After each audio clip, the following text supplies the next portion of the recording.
ನಿನ್ನ ವಾಕ್ಯ ಈ ಲೋಕದ ನಮ್ಮ ಬಾಳಿನಲ್ಲಿ ಪ್ರತಿನಿತ್ಯವೂ ನಮಗೆ ಬೆಳಕಾಗಿರುವುದಕ್ಕೋಸ್ಕರ ಸ್ತೋತ್ರ. ಈ ವಾರದ ಎಲ್ಲ ದಿನವೂ ನಮ್ಮ ಜೀವನದುದ್ದಕ್ಕೂ ನಿನ್ನ ವಾಕ್ಯ ನಮ್ಮನ್ನು ನಡೆಸುವಂಥದ್ದಾಗಿದೆ. ಈಗಲೂ ನಿನ್ನ ವಾಕ್ಯವನ್ನ ನಾವು ಕೇಳುವಾಗ ನಮ್ಮ ಮನಸ್ಸು ಎತ್ತಲೋ ಹೋಗದೆ ದೇವರ ಸನ್ನಿಧಾನದಲ್ಲಿ ನಾವಿದ್ದೇವೆ ಎಂಬ ಅರಿವಿನಿಂದ ಚಂಚಲ ಚಿತ್ತತೆಯನ್ನು ನಮ್ಮಿಂದ ತೆಗೆದು ಏಕಾಗ್ರತೆಯನ್ನು ಅನುಗ್ರಹಿಸಿಕೊಡು ಎಂಬುದಾಗಿ ಬೇಡ್ತೇವೆ ಸ್ವಾಮಿ. ತಿಳಿಸುವಂತ ನಿನ್ನ ನಾಳನ್ನು ಸಹ ನಿನ್ನ ಪರಿಶುದ್ಧ ಕೆಂಡದಿಂದ ಮುಟ್ಟಿ ಕೇವಲ ನಿನ್ನ ವಾಕ್ಯಗಳು ಮಾತ್ರ ಎಲ್ಲರ ಆತ್ಮ ಪ್ರಯೋಜನಕ್ಕಾಗಿ ಬರುವಂತ ಮಾತುಗಳಾಗ್ಲಿಕ್ಕಾಗೋಗೆ ನಡೆಸು. ಈಗಲೂ ನಿನ್ನ ಪವಿತ್ರ ಹಸ್ತಕ್ಕೆ ನಮ್ಮೆಲ್ಲರನ್ನು ಒಪ್ಪಿಸ್ತೇವೆ. ಮಾತಾಡು, ಕಾರ್ಯ ಮಾಡು, ಮುನ್ನಡೆಸು. ಯೇಸುಗೋಸ್ಕರ ನಮ್ಮ ಪ್ರಾರ್ಥನೆಯನ್ನು ಕೇಳಿದ್ದಕ್ಕೋಸ್ಕರ ಸ್ತೋತ್ರ ತಂದೆಯೇ. ನಿಮ್ಮೆಲ್ಲರಿಗೂ ಕರ್ತನ ಪರಿಶುದ್ಧ ನಾಮದಲ್ಲಿ ಈ ಮುಂಜಾನೆ ಶುಭೋದಯ. ದೇವರು ಮತ್ತೊಂದು ಹೊಸ ತಿಂಗಳನ್ನ ಈ ವರ್ಷದ 2ನೇ ತಿಂಗಳಿನ 2ನೇ ದಿವಸಕ್ಕೆ ಬರ್ಲಿಕ್ಕಾಗುವಾಗೆ ನಮ್ಮನ್ನು ನಡೆಸಿದ್ದಾನೆ. ಕಳೆದ ತಿಂಗಳಿನ ಎಲ್ಲಾ ದಿವಸಗಳಲ್ಲಿ ಬೇರೆ ಬೇರೆ ಸ್ಥಿತಿಗತಿಗಳು ಒಬ್ಬರಿಗೆ ಒಂದೇ ರೀತಿ ಇಲ್ಲ, ಬೇರೆ ಬೇರೆ ರೀತಿಯಲ್ಲಿ ಬಂದು ಹೋಗಿದೆ. ಆದರೆ ಆ ಎಲ್ಲ ದಿನಗಳಲ್ಲಿಯೂ ನಮ್ಮನ್ನು ಕಾಯ್ದು ಕಾಪಾಡಿ ಜೀವಿತರ ಸಂಖ್ಯೆ ಉಳಿಸಿ ಮತ್ತೊಂದು ಹೊಸ ತಿಂಗಳಿನಲ್ಲಿ ನಮ್ಮನ್ನು ಆರಾಧಿಸುವ ಹಾಗೆ ನಮ್ಮನ್ನು ನಡೆಸಿದ್ದಾನೆ. ಆತನ ನಾಮಕ್ಕೆ ಅನಂತ ಸ್ತೋತ್ರವಾಗಲಿ. ಕರ್ತನಲ್ಲಿ ಈ ತಿಂಗಳಿನ ಎಲ್ಲ ದಿವಸ, ಕಳೆದ ತಿಂಗಳು ನಿಮ್ಮೆಲ್ಲರನ್ನ ಕಾಪಾಡಿದ ಹಾಗೆ ಈ ತಿಂಗಳಿನ ಎಲ್ಲ ದಿವಸಗಳಲ್ಲಿ ನೀವು ಆತನಿಗೆ ಭಯಭಕ್ತಿಯುಳ್ಳ ಜನರಾಗಿರಿ. ಆತನಿಗೆ ಜೊತೆಗಿರ್ತಾರೆ, ಆತನಿಗೆ ವಿಧೇಯರಾಗಿರಿ. ನಿಮ್ಮ ಇಷ್ಟಾರ್ಥಗಳನ್ನು ಪೂರೈಸ್ತಾರೆ. ಆದ್ದರಿಂದ ಆ ದೇವರಿಗೆ ವಿಧೇಯರಾಗಿ ಮುಂದೆ ಹೋಗ್ಲಿಕ್ಕಾಗಿ ದೇವರು ನಿಮ್ಮೆಲ್ಲರನ್ನ ನಡೆಸಲಿ ಎಂಬುದಾಗಿ ಆ ದೇವರಲ್ಲಿ ಪ್ರಾರ್ಥಿಸುತ್ತಾ ನಿಮ್ಮೆಲ್ಲರಿಗೂ ಈ ಮುಂಜಾನೆಯ ಶುಭ ವಂದನೆಯನ್ನು ಕ್ರಿಸ್ತನ ನಾಮದಲ್ಲಿ ತಿಳಿಸ್ತೇನೆ. ಈ ದಿನಕ್ಕೆ ನೇಮಕವಾದ ವೇದ ಭಾಗಗಳನ್ನ ನಾವು ಓದಿದ್ದೇವೆ. ಓದಿದಂತ ವೇದ ಭಾಗವನ್ನ ನಾವು ಓದುವಾಗ ನೀವು ಏನನ್ನ ಕೇಳಿಸ್ಕೊಳ್ಬೇಕು. ಓದಿದ್ರಲ್ವಾ, ಅವ್ರು ಓದುವಾಗ ನೀವೇನ್ ಕೇಳಿಸ್ಕೊಂಡ್ರಿ? ದೇವ್ರ ವಾಕ್ಯ ಓದ್ತಾ ಇದ್ರು. 3 ವೇದ ಭಾಗ ಆಗಿದೆ ಅಲ್ವಾ? 3 ವೇದ ಭಾಗ ಓದಾಗ ಸರ್ ನಿಮ್ಗೆ ಏನ್ ಅರ್ಥ ಆಯ್ತು? ಸುಮ್ಮನೆ ಅವ್ರು ಓದ್ತಾರೆ, ತಗೊಳ್ಳೋಣ ಅರ್ಥ ಆಯ್ತಾ? ಅದ್ರಲ್ಲಿ ಏನ್ ಸಿಕ್ತು ನಿಮ್ಗೆ ಓದಿದ್ರಿಂದ 3 ವೇದ ಭಾಗದಲ್ಲಿ? ಏನ್ ಸಿಕ್ತು? 3 ವೇದ ಭಾಗ ಓದಿದ್ರಲ್ಲ, ಈಗ ನೋಡ್ಬಾರ್ದು, ಓದುವಾಗ ನಿಮ್ ಗಮನ ಎಲ್ಲಿತ್ತು? ವಿಮೋಚನಾ ಕಾಂಡ ಓದುವಾಗ, ಪ್ರಕಟಣೆ ಓದುವಾಗ, ಯೋಹಾನ ಸುವಾರ್ತೆ ಓದುವಾಗ, ಬೈಬಲ್ ತಕೊಂಡಿದ್ರಲ್ಲ, ಏನ್ ನೋಡ್ತಿದ್ರೆ? ಅದಕ್ಕೆ ಎಲ್ರು ಬೈಬಲ್ ಓದುವಾಗ ಅವು ಏನೋ ಓದ್ತಾರೆ ಅಂತ ನಾವು ಸುಮ್ಮನೆ ತಕೊಂಡು ಕೂತ್ಕೊಳ್ಳೋದ. ನಮ್ಮ ವಾಕ್ಯ, ದೇವರ ವಾಕ್ಯವನ್ನ ನಾವು ಗಮನಿಸಿ. ವಿಮೋಚನಾ ಕಾಂಡ ಪುಸ್ತಕ 9ನೇ ಅಧ್ಯಾಯ 1 ಮತ್ತು 2ನೇ ವಚನ ನಾನು ಓದ್ತೇನೆ. ತರುವಾಯ ಯೆಹೋವನು ಮೋಶೆಗೆ ಹೇಳಿದ್ದೇನೆಂದರೆ, ನೀನು ಫರೋಹನ ಬಳಿಗೆ ಹೋಗಿ ಅವನಿಗೆ ಇಬ್ರಿಯರ ದೇವರಾದ ಯೆಹೋವನು ತನ್ನನ್ನು ಆರಾಧಿಸುವಂತೆ ತನ್ನ ಜನರಿಗೆ ಅಪ್ಪಣೆ ಕೊಡಬೇಕೆಂಬುದಾಗಿ ಹೇಳಿದ್ದಾನಷ್ಟೇ.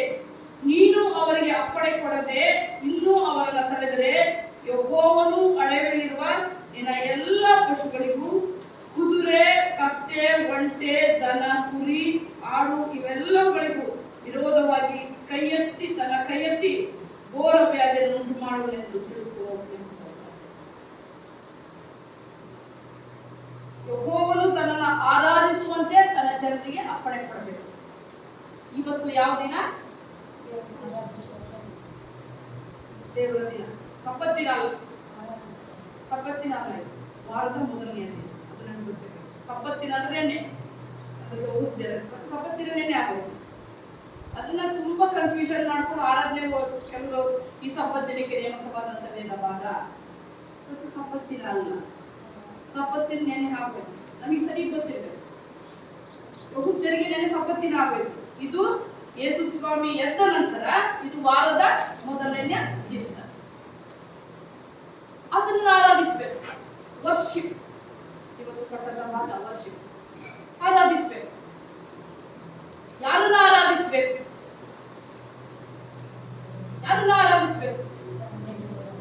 ಹೇಗೆ ಆರಾಧಿಸಬೇಕು? ಯಾಕೆ ಆರಾಧಿಸಬೇಕು? ಆರಾಧನೆ ಮಾಡದೆ ಹೋದ್ರೆ ಏನಾಗ್ತದೆ? ಆರಾಧನೆ ಮಾಡಿದ್ರೆ ಏನಾಗ್ತದೆ? ಎಷ್ಟೋ ಜನರು ಹುಟ್ಟದಾಗಿಂದ ದೇವರನ್ನು ಆರಾಧಿಸ್ತಿದ್ರಲ್ವಾ? ಯಾಕೆ ಆರಾಧನೆ ಮಾಡ್ತಾ ಇದ್ದಾರೆ? ಯಾಕೆ ಆರಾಧನೆ ಮಾಡ್ತಾ ಇದ್ದೀರಾ? ಎಲ್ಲರೂ ಆರಾಧನೆಗೆ ಬಂದಿದ್ದೀರಲ್ಲ, ಯಾಕೆ ಆರಾಧನೆಗೆ ಬಂದಿದ್ದೀರಾ ಹೇಳಿ? ಅಂದ್ರೆ ನನ್ನ ಪ್ರಸಂಗನೇ ಮುಂದುವರ್ಸಲ್ಲ. ಈಗ ಎಲ್ಲರೂ ಆರಾಧನೆ, ನನ್ಗೂ ಉತ್ತರ ಇದೆ, ನಾನು ಉತ್ತರ ಹೇಳಲೇಬೇಕಪ್ಪ, ಅದಕ್ಕೆ ಬಂದಿರೋದು ನಾನು ಅಲ್ವಾ? ಯಾಕೆ ಇವತ್ತು ಯಾಕೆ ಬಂದಿರೋ? ನೆನೆ ಯಾಕೆ ಬರ್ಲಿಲ್ಲ?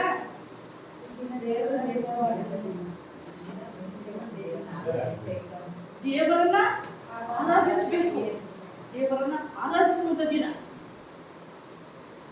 ಇಸ್ರಾಯೇಲ್ ಹೇಳ್ತಾನೆ, ಅದನ್ನು ನೋಡುವಾಗ ನೀವು ಶಾಸನಗಳನ್ನ ನೋಡ್ರಿ. ವಿಮೋಚನಾ ಕಾಂಡ 20ನೇ ಅಧ್ಯಾಯನ ತೆಗಿರಿ. ವಿಮೋಚನಾ ಕಾಂಡ ಅದೇ 20ನೇ ದಿನವನ್ನ, ಆಜ್ಞೆ ಎಷ್ಟು? 20ನೇ ಅಧ್ಯಾಯ ತೆಗಿರಿ. ಸಬ್ಬತ್ ದಿನವನ್ನು ದೇವರ ದಿನವೆಂದು ಆಚರಿಸತಕ್ಕ. ಸಬ್ಬತ್ ದಿನವನ್ನು ದೇವರ ದಿನವೆಂದು ಆಚರಣೆಗೆ ತರುವುದಕ್ಕೆ ಜ್ಞಾಪಕದಲ್ಲಿ ಇಟ್ಟುಕೊಳ್ಳಬೇಕು. ನೋಡಿ, ಆವಾಗ ಸಬ್ಬತ್ ದಿನವನ್ನು ದೇವರ ದಿನವೆಂದು ಆಚರಣೆಗೆ ತರುವುದಕ್ಕೆ ಏನ್ ಮಾಡ್ಕೋಬೇಕಂದ್ರೆ ಜ್ಞಾಪಕದಲ್ಲಿ ಇಟ್ಕೊಳ್ಬೇಕಾದ ದಿನ. ಯೇಸು ಸ್ವಾಮಿ ಸತ್ತು ಎದ್ದುದರಿಂದ ಇವತ್ತು ನಾವು ಏನ್ ಮಾಡ್ತೀವಿ? ಆ ದಿನವನ್ನು ಆಚರಿಸ್ತೀವಿ. ಜ್ಞಾಪಕ ಇಟ್ಕೊಳ್ಬೇಕು. ಏನೇ ಇರಲಿ, ಇದು ದೇವರು ಮನುಷ್ಯರಾದ ನಮಗೆ ಕೊಟ್ಟಂತ ಅಪ್ಪಣೆ, ಕಮ್ಯಾಂಡ್ಮೆಂಟ್. ಇದು 10 ಕಮ್ಯಾಂಡ್ಮೆಂಟ್ಸ್ ಅಂದ್ರೆ ಅಪ್ಪಣೆ, ಇದು ಬೇರೆ ಏನಲ್ಲ. ನಾವು ಅದನ್ನ ಪಾಲಿಸಲೇಬೇಕು. ಪಾಲಿಸ್ತಿಲ್ಲ ಅಂದ್ರೆ ನಾವೇನ್ ಮಾಡ್ತೀವಿ? ದೇವರಿಗೆ ಅವಿಧೇಯರಾಗ್ತೀವಿ, ದೇವರ ಆಜ್ಞೆಗೆ ವಿರುದ್ಧವಾಗಿ ಚಿಂತಿಸ್ತೀವಿ. ಯಾರು ಇವತ್ತು ಆರಾಧನೆಗೆ ಬರಲಿಲ್ವೋ ಅವ್ರು ಯಾರು ವಿರುದ್ಧವಾಗಿ ಹೋಗಿದ್ದಾರೆ? ದೇವರ ಅಪ್ಪಣೆಗೆ ವಿರುದ್ಧವಾಗಿ ಹೋಗಿದ್ದಾರೆ. ಬೇರೆ ಕೆಲಸ ಬೇರೆ, ಬೇರೆ ಕೆಲಸಗಳು ಬೇರೆ. ಆದ್ರೆ ನಾವು ಆರಾಧನೆ ಮಾಡೋದು ಎಷ್ಟವರು? 2 hours. ಪ್ರಸಂಗ ನಾವು ಎಷ್ಟು ಹೊತ್ತು ಮಾಡ್ತೀವಿ? ಒಂದು 15ರಿಂದ 20 ನಿಮಿಷ. ಏನೋ ಜಾಸ್ತಿ ಹೋದ್ರೆ ಅರ್ಧ ಗಂಟೆ, ಅದ್ರ ಮೇಲೆ ಹೋಗಲ್ಲ ನಾವು. ಯಾಕಂದ್ರೆ ಕಾನ್ಸಂಟ್ರೇಟ್ ಮೈಂಡ್, ಮನಃಶಾಸ್ತ್ರ ಹೇಳ್ತಾರೆ ಮನುಷ್ಯನ ಏಕಾಗ್ರತೆ ಎಷ್ಟು, ಅದೇನೇ ಇರಲಿ ನಾವು ಇವತ್ತು ಆರಾಧನೆ ಮಾಡಬಹುದು. ಆದ್ರಿಂದ ಯಾವ ರೀತಿಯಲ್ಲಿ ನೀವು ಆರಾಧನೆ ಮಾಡ್ತೀವಿ? ಯಾವ ರೀತಿಯಲ್ಲಿ ಆರಾಧನೆ? ಸುಮ್ಮನೆ ಏನು ಆರಾಧನೆ ಅಂದ್ರೆ ಏನು? ಆರಾಧನೆ ಅಂದ್ರೆ ಏನು? ನೀವು ಆರಾಧನೆ ಅಂದ್ರೆ ಏನು ತಿಳ್ಕೊಂಡಿದ್ದೀರಿ? ದೇವರನ್ನ ಮಹಿಮೆ ಪಡಿಸೋದು. ಆಮೇಲೆ ಅದು ಹೇಗೆ ಆರಾಧನೆ ಮಾಡ್ಬೇಕು, ಅದು ಹೇಗೆ ಆರಾಧನೆ ಮಾಡ್ಬೇಕು ಅಂತ ಅದು ಯಾವ ರೀತಿಯಲ್ಲಿ ದೇವರನ್ನ ಆರಾಧನೆ ಮಾಡ್ಬೇಕು ಅನ್ನೋದಕ್ಕೆ ಅದು ಹೇಳುವಂಥದ್ದು. ಆರಾಧನೆ ಅಂದ್ರೆ ಏನು? ದೇವರಿಗೆ ದೇವರಿಗೆ ಕೃತಜ್ಞತೆ, ದೇವರ ಕೃಪೆಗೆ ಪಾತ್ರರಾಗಿದ್ದೇವೆ. ದೇವರ ಕೃಪೆಯನ್ನ ನೆನೆಸಿ ಆತನಿಗೆ ಸ್ತೋತ್ರ ಹೇಳುವಂಥದ್ದು ಆರಾಧನೆ. ದೇವರು ಸತ್ತವ್ರು ಯಾರು? ಯಾವುದು? ದೇವರನ್ನ ಸ್ತುತಿಸಿದಿಲ್ಲ. ನಾವೆಲ್ಲ ಜೀವಿತರ ಸಂಖ್ಯೆಯಲ್ಲಿ ಉಳಿದ್ರಿಂದ ಇದು ಜೀವಿತರು ಮಾತ್ರ ಆತನನ್ನು ಸ್ತುತಿಸಲಿಕ್ಕೆ ಸಾಧ್ಯ. ಕೀರ್ತನೆಯಲ್ಲಿ ನೋಡ್ರಿ, ಜೀವಿತರು ಮಾತ್ರ ಆತನನ್ನು ಸ್ತುತಿಸಲಿಕ್ಕೆ ಆರಾಧಿಸಲಿಕ್ಕೆ ಸಾಧ್ಯ. ಸತ್ತವರು ಯಾರು ಆತನನ್ನ ಆರಾಧನೆ ಮಾಡಲಿಕ್ಕೆ ಸಾಧ್ಯವಿಲ್ಲ. ಆದ್ದರಿಂದ ಜೀವಿತರ ಸಂಖ್ಯೆಯಲ್ಲಿ ನಾವು ದೇವರ ಕೃಪೆಗೋಸ್ಕರ ದೇವರ ಕೃಪೆಯನ್ನ ನೆನೆಸಿ ಮಾಡುವಂಥದ್ದೇ ಆರಾಧನೆ. ದೇವರ ಕೃಪೆಯನ್ನ ನೆನೆಸಿ ಮಾಡುವಂಥದ್ದೇ ಆರಾಧನೆ. ಸುಮ್ಮನೆ ಆರಾಧನೆ. ದೇವರ ಕೃಪೆ, ದೇವರ ಕೃಪೆ ನಮ್ಮ ಮೇಲೆ ಇದೆ, ಅದರಲ್ಲಿ ಬರುವಂಥದ್ದು ಏನಂತ? ಆ ದೇವರ ಕೃಪೆಯನ್ನ ನೆನೆಸಿ ಆರಾಧನೆ ಮಾಡಬೇಕಾದ್ರೆ ಅದರಲ್ಲಿ ಮುಖ್ಯವಾಗಿ ಬರುವಂಥದ್ದು ದೇವರ ಪ್ರೀತಿ. ದೇವರ ಪ್ರೀತಿ ಆರಾಧನೆ ಮಾಡಬೇಕಾದ್ರೆ ದೇವರ ಕೃಪೆಯಿಂದ ದೇವರು ನಮ್ಮನ್ನು ಉಳಿಸಿದ್ದಾನೆ ಎಂಬುದಾಗಿ ತಿಳ್ಕೊಂಡು ನಾವು ದೇವರಿಗೆ ತೋರಿಸುವಂತ ಒಂದು ಅತ್ಯುನ್ನತ ಗೌರವ ಆರಾಧನೆ. ದೇವರು ನಮ್ಮನ್ನು ಉಳಿಸಿದ್ದಾನೆ, ಆತನ ಕೃಪೆಯಿಂದ ನಾವು ಉಳಿದಿರುವುದು ಆತನ ಕರುಣೆ ಕೃಪೆಯಿಂದಲೇ. ಅದಕ್ಕೆ ತೋರಿಸುವಂತ ಅತ್ಯುನ್ನತ ಪ್ರೀತಿ ಅದೇ ಆರಾಧನೆ. ಅದೇ ಆರಾಧನೆ. ಆತನನ್ನ ಪ್ರೀತಿಸುತ್ತಾ ನಾವು ಆರಾಧಿಸ್ತೀವಲ್ಲ, ಪ್ರೀತಿಸ್ಬೇಕು. ಸುಮ್ಮನೆ ಆರಾಧನೆ ಮಾಡಿದ್ರೆ ಆಗಲ್ಲ, ಯಥಾರ್ಥವಾಗಿ. ಆದ್ದರಿಂದ ನಾವು ಓದಿದ್ವಲ್ಲ, ದೇವರನ್ನ ಯಾವ ರೀತಿಯಲ್ಲಿ? ಪೂರ್ಣ ಹೃದಯದಿಂದ, ಪೂರ್ಣ ಪ್ರಾಣದಿಂದ, ಪೂರ್ಣ ಶಕ್ತಿಯಿಂದ. ಅದರಿಂದ ಆರಾಧನೆ ಅಂದರೆ ದೇವರ ಕೃಪೆ ನೆನೆಸಿಕೊಂಡು ಆತನ ಪ್ರೀತಿಯಿಂದ ಆರಾಧಿಸುವಂಥದ್ದು ಆರಾಧನೆ. ದೇವರ ಪ್ರೀತಿಗೆ ಪ್ರತ್ಯುತ್ತರವಾಗಿ ನಮ್ಗೇನಿಲ್ಲ ಕೊಡೋದಕ್ಕೆ. ನಿಮ್ಗೇನಾದ್ರು ಕೊಡ್ಲಿಕ್ಕಿದೆಯಾ? ಏನಾದ್ರೂ ಇದ್ರೆ ಅದು ಏನು ಆತನ ಆಶೀರ್ವಾದ ಅಷ್ಟೇ. ನಿಮ್ಗೇನಾದ್ರೂ ಇದೆಯಾ ಇವತ್ತು? ಅದೇನೋ ನಿಮ್ ಸಂಪಾದನೆಯಿಂದ ಬಂದದ್ದಲ್ಲ, ಏನಾದ್ರೂ ಇದೆಯಾ? ದೇವರ ಆಶೀರ್ವಾದ ಅದು. ಅದಕ್ಕೋಸ್ಕರ ಸ್ತೋತ್ರ ಹೇಳ್ರಿ. ನಾನ್ ಸಂಪಾದನೆ ಮಾಡಕ್ ಶಕ್ತಿ ಕೊಟ್ಟವ್ನು ಯಾರು? ಉಳಿಸ್ತವ್ನು ಯಾರು? ಜ್ಞಾನ ಕೊಟ್ಟವ್ನು ಯಾರು? ತಿಳುವಳಿಕೆ ಕೊಟ್ಟವ್ನು ಯಾರು? ಅವನನ್ನ ಆರಾಧಿಸ್ರಿ. ಈ ವಾರವೆಲ್ಲ ನಾವು ಆರೋಗ್ಯದಿಂದ, ಸಮಾಧಾನದಿಂದ, ಶಾಂತಿಯಿಂದ ಇರ್ಬೇಕಾದ್ರೆ, ಆ ಆರೋಗ್ಯವಾಗಿ ನಾವು ಜೀವನವನ್ನು ಮಾಡ್ಬೇಕಾದ್ರೆ ಪ್ರೀತಿಯಿಂದ, ಸುಮ್ಮನೆ ದೇವರನ್ನ ಏನ್ ಮಾಡಕ್ಕಾಗಲ್ಲ, ಆರಾಧನೆ ಮಾಡ್ಲಿಕ್ಕಾಗಲ್ಲ. ನೀವು ಸುಮ್ಮನೆ ಆರಾಧನೆ ಮಾಡ್ಬೇಕಲ್ಲ, ಅಮ್ಮವ್ರು ಕೇಳ್ತಾರೆ ಚರ್ಚ್ಗೆ ಹೋಗ್ಬೇಕು, ಅದ್ರ ಏನೋ ಮನ್ಸಿಗೆ ಬೇಜಾರಿರುತ್ತೆ. ಆಗ ನೀವು ಆರಾಧನೆ ಮಾಡಿದ್ದು ವ್ಯರ್ಥವೇ ವ್ಯರ್ಥ, ಸಮಸ್ತ ವ್ಯರ್ಥ. ನೀವು ಪ್ರೀತಿಯಿಂದ ಆರಾಧನೆ ಮಾಡ್ಲಿಕ್ಕೆ ಬಂದಿದ್ದೀರಾ, ನಿಮ್ಗೆ ಆಶೀರ್ವಾದ ಸಿಗುತ್ತೆ. ನೀವು ಪ್ರೀತಿಯಿಂದ ದೇವರನ್ನ ಆರಾಧಿಸ್ಲಿಕ್ಕೆ ಬರ್ಲಿಲ್ವಾ, ಬಲವಂತದಿಂದ ಯಾರಾದ್ರೂ ಬಂದಿದ್ದೀರಾ, ಖಂಡಿತ ನಿಮ್ಗೆ ಏನ್ ಸಿಕ್ಕಲ್ಲ, ಆಶೀರ್ವಾದ ಸಿಕ್ಕದೇ ಇಲ್ಲ. ನಾನು ಹೇಳ್ತಾರೆ, ದೇವ್ರ ವಾಕ್ಯ ಹೇಳ್ತಾರೆ. ಆದ್ದರಿಂದ ನಾವು ದೇವರನ್ನ ಆರಾಧಿಸುವಾಗ ಆತನನ್ನ ಏನ್ ಮಾಡ್ಬೇಕು? ಪ್ರೀತಿಯಿಂದ ಆತನಿಗೆ ತೋರಿಸುವಂತ ಹೃದಯಾಂತರಾಳದಿಂದ, ನಮ್ಮ ಅಂತರಾಳದಿಂದ ನಾವು ಸಲ್ಲಿಸುವಂತ ಅತ್ಯುನ್ನತ ಸ್ತುತಿ ಮತ್ತು ನಮ್ಮ ಹೃದಯ, ಆತ್ಮ, ಮನಸ್ಸು, ಶಕ್ತಿ ಎಲ್ಲವುಗಳಲ್ಲಿಯೂ ಪ್ರಥಮ ಸ್ಥಾನ. ಎಲ್ಲವುಗಳಲ್ಲಿ ಯಾರಿಗೂ ಫಸ್ಟ್ ಪ್ರೀತಿನ ನಾವು ನಮ್ಮ ಹೃದಯದಲ್ಲಿ ಕೊಡಬಾರದು. ನಮ್ಮ ಹೃದಯದಲ್ಲಿ ಮೊದಲು ದೇವರಿಗೆ ಪ್ರೀತಿಯನ್ನು ಕೊಟ್ಟು, ದೇವರಿಗೆ ಸ್ಥಾನವನ್ನು ಕೊಟ್ಟು, ಆತನಿಗೆ ನಮ್ಮ ಹೃದಯಾಂತರಾಳದಿಂದ, ನಮ್ಮ ಶಕ್ತಿಯಿಂದ, ನಮ್ಮ ಬುದ್ಧಿಯಿಂದ ನಾವು ಆತನನ್ನ ಆರಾಧಿಸ್ತೀವಲ್ಲ, ಅದು ಆರಾಧನೆ.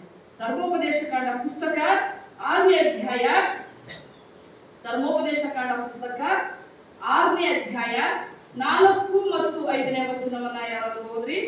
ಇಸ್ರಾಯೇಲರೇ ಕೇಳಿರಿ, ನಮ್ಮ ದೇವರಾದ ಯೆಹೋವನು ಒಬ್ಬನೇ ದೇವರು. ನೀವು ನಿಮ್ಮ ದೇವರಾದ ಯೆಹೋವನನ್ನು ಪೂರ್ಣ ಹೃದಯದಿಂದಲೂ, ಪೂರ್ಣ ಪ್ರಾಣದಿಂದಲೂ, ಪೂರ್ಣ ಶಕ್ತಿಯಿಂದಲೂ ಪ್ರೀತಿಸಬೇಕು.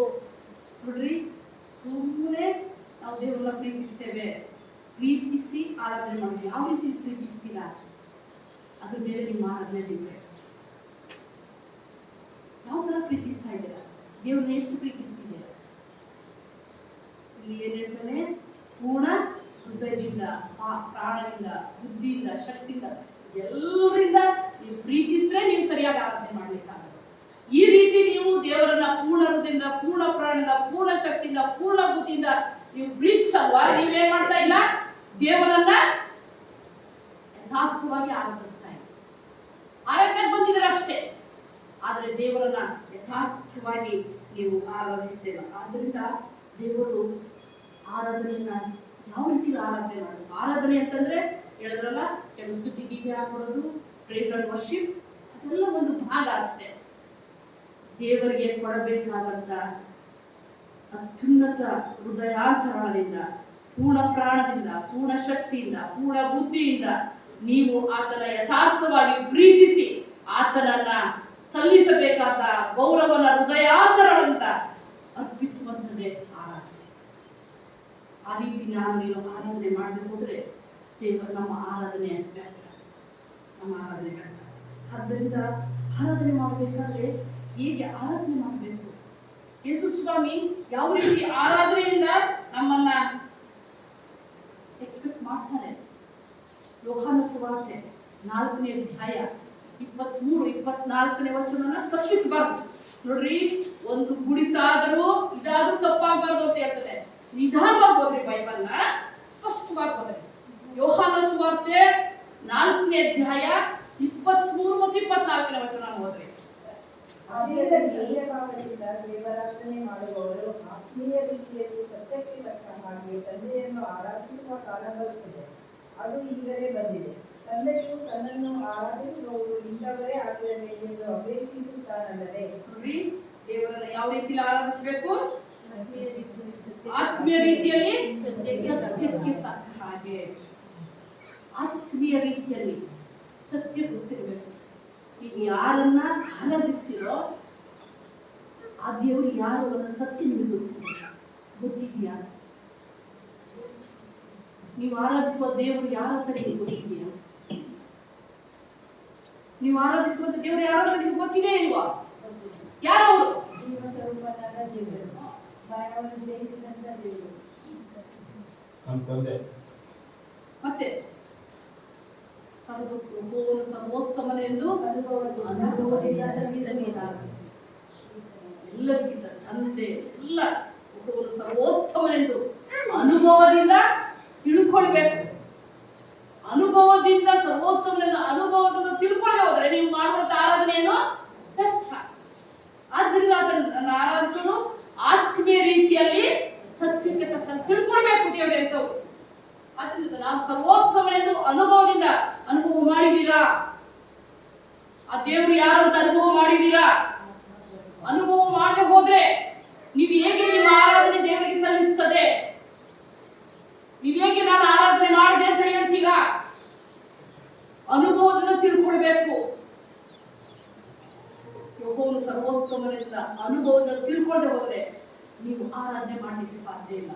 ಯಾಕೆ ಆರಾಧನೆ ಮಾಡಬೇಕು? ಸತ್ಯದಿಂದ. ಸತ್ಯ ಗೊತ್ತಿರಬೇಕು. ಯಾಕೆ ಆರಾಧನೆ ಮಾಡಬೇಕು?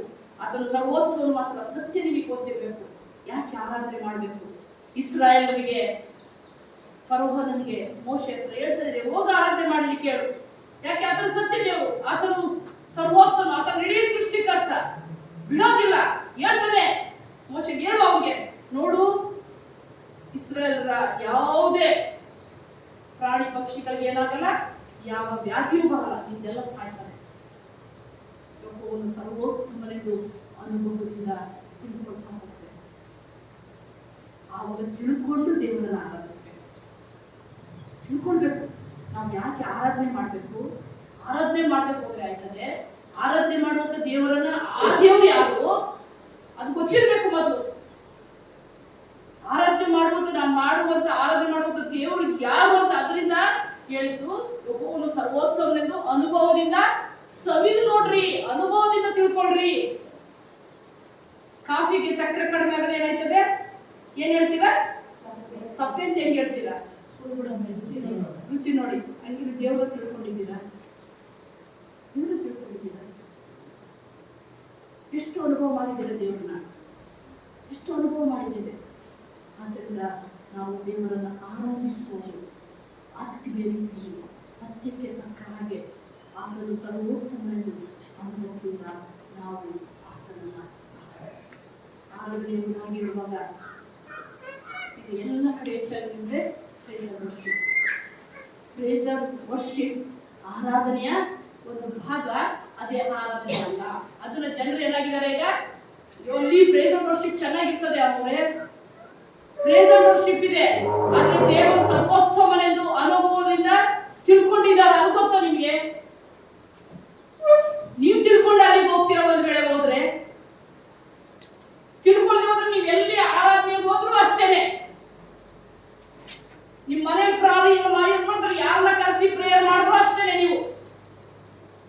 ನೀವು ಸರ್ವೋತ್ತಮದ ಅನುಭವದಿಂದ ಸವಿದು ನೋಡದೆ ಹೋದ್ರೆ, ಮತ್ತೆ ಆತನು ಎಂತ ದೇವರು, ಸತ್ಯವಾದ ದೇವರು ಯಾರು ಅಂತ ನೀವು ತಿಳ್ಕೊಳ್ಳದೆ ಹೋದ್ರೆ ನೀವು ಮಾಡುವಂತ ಆರಾಧನೆ ಬೇಡ. ಅದನ್ನು ಮೊದಲಾಗಿ ನಾವು ಯಾವ ದೇವರನ್ನ ಆರಾಧಿಸ್ತೇವೆ ಅದು ನಮಗೆ ಗೊತ್ತಿರಬೇಕು.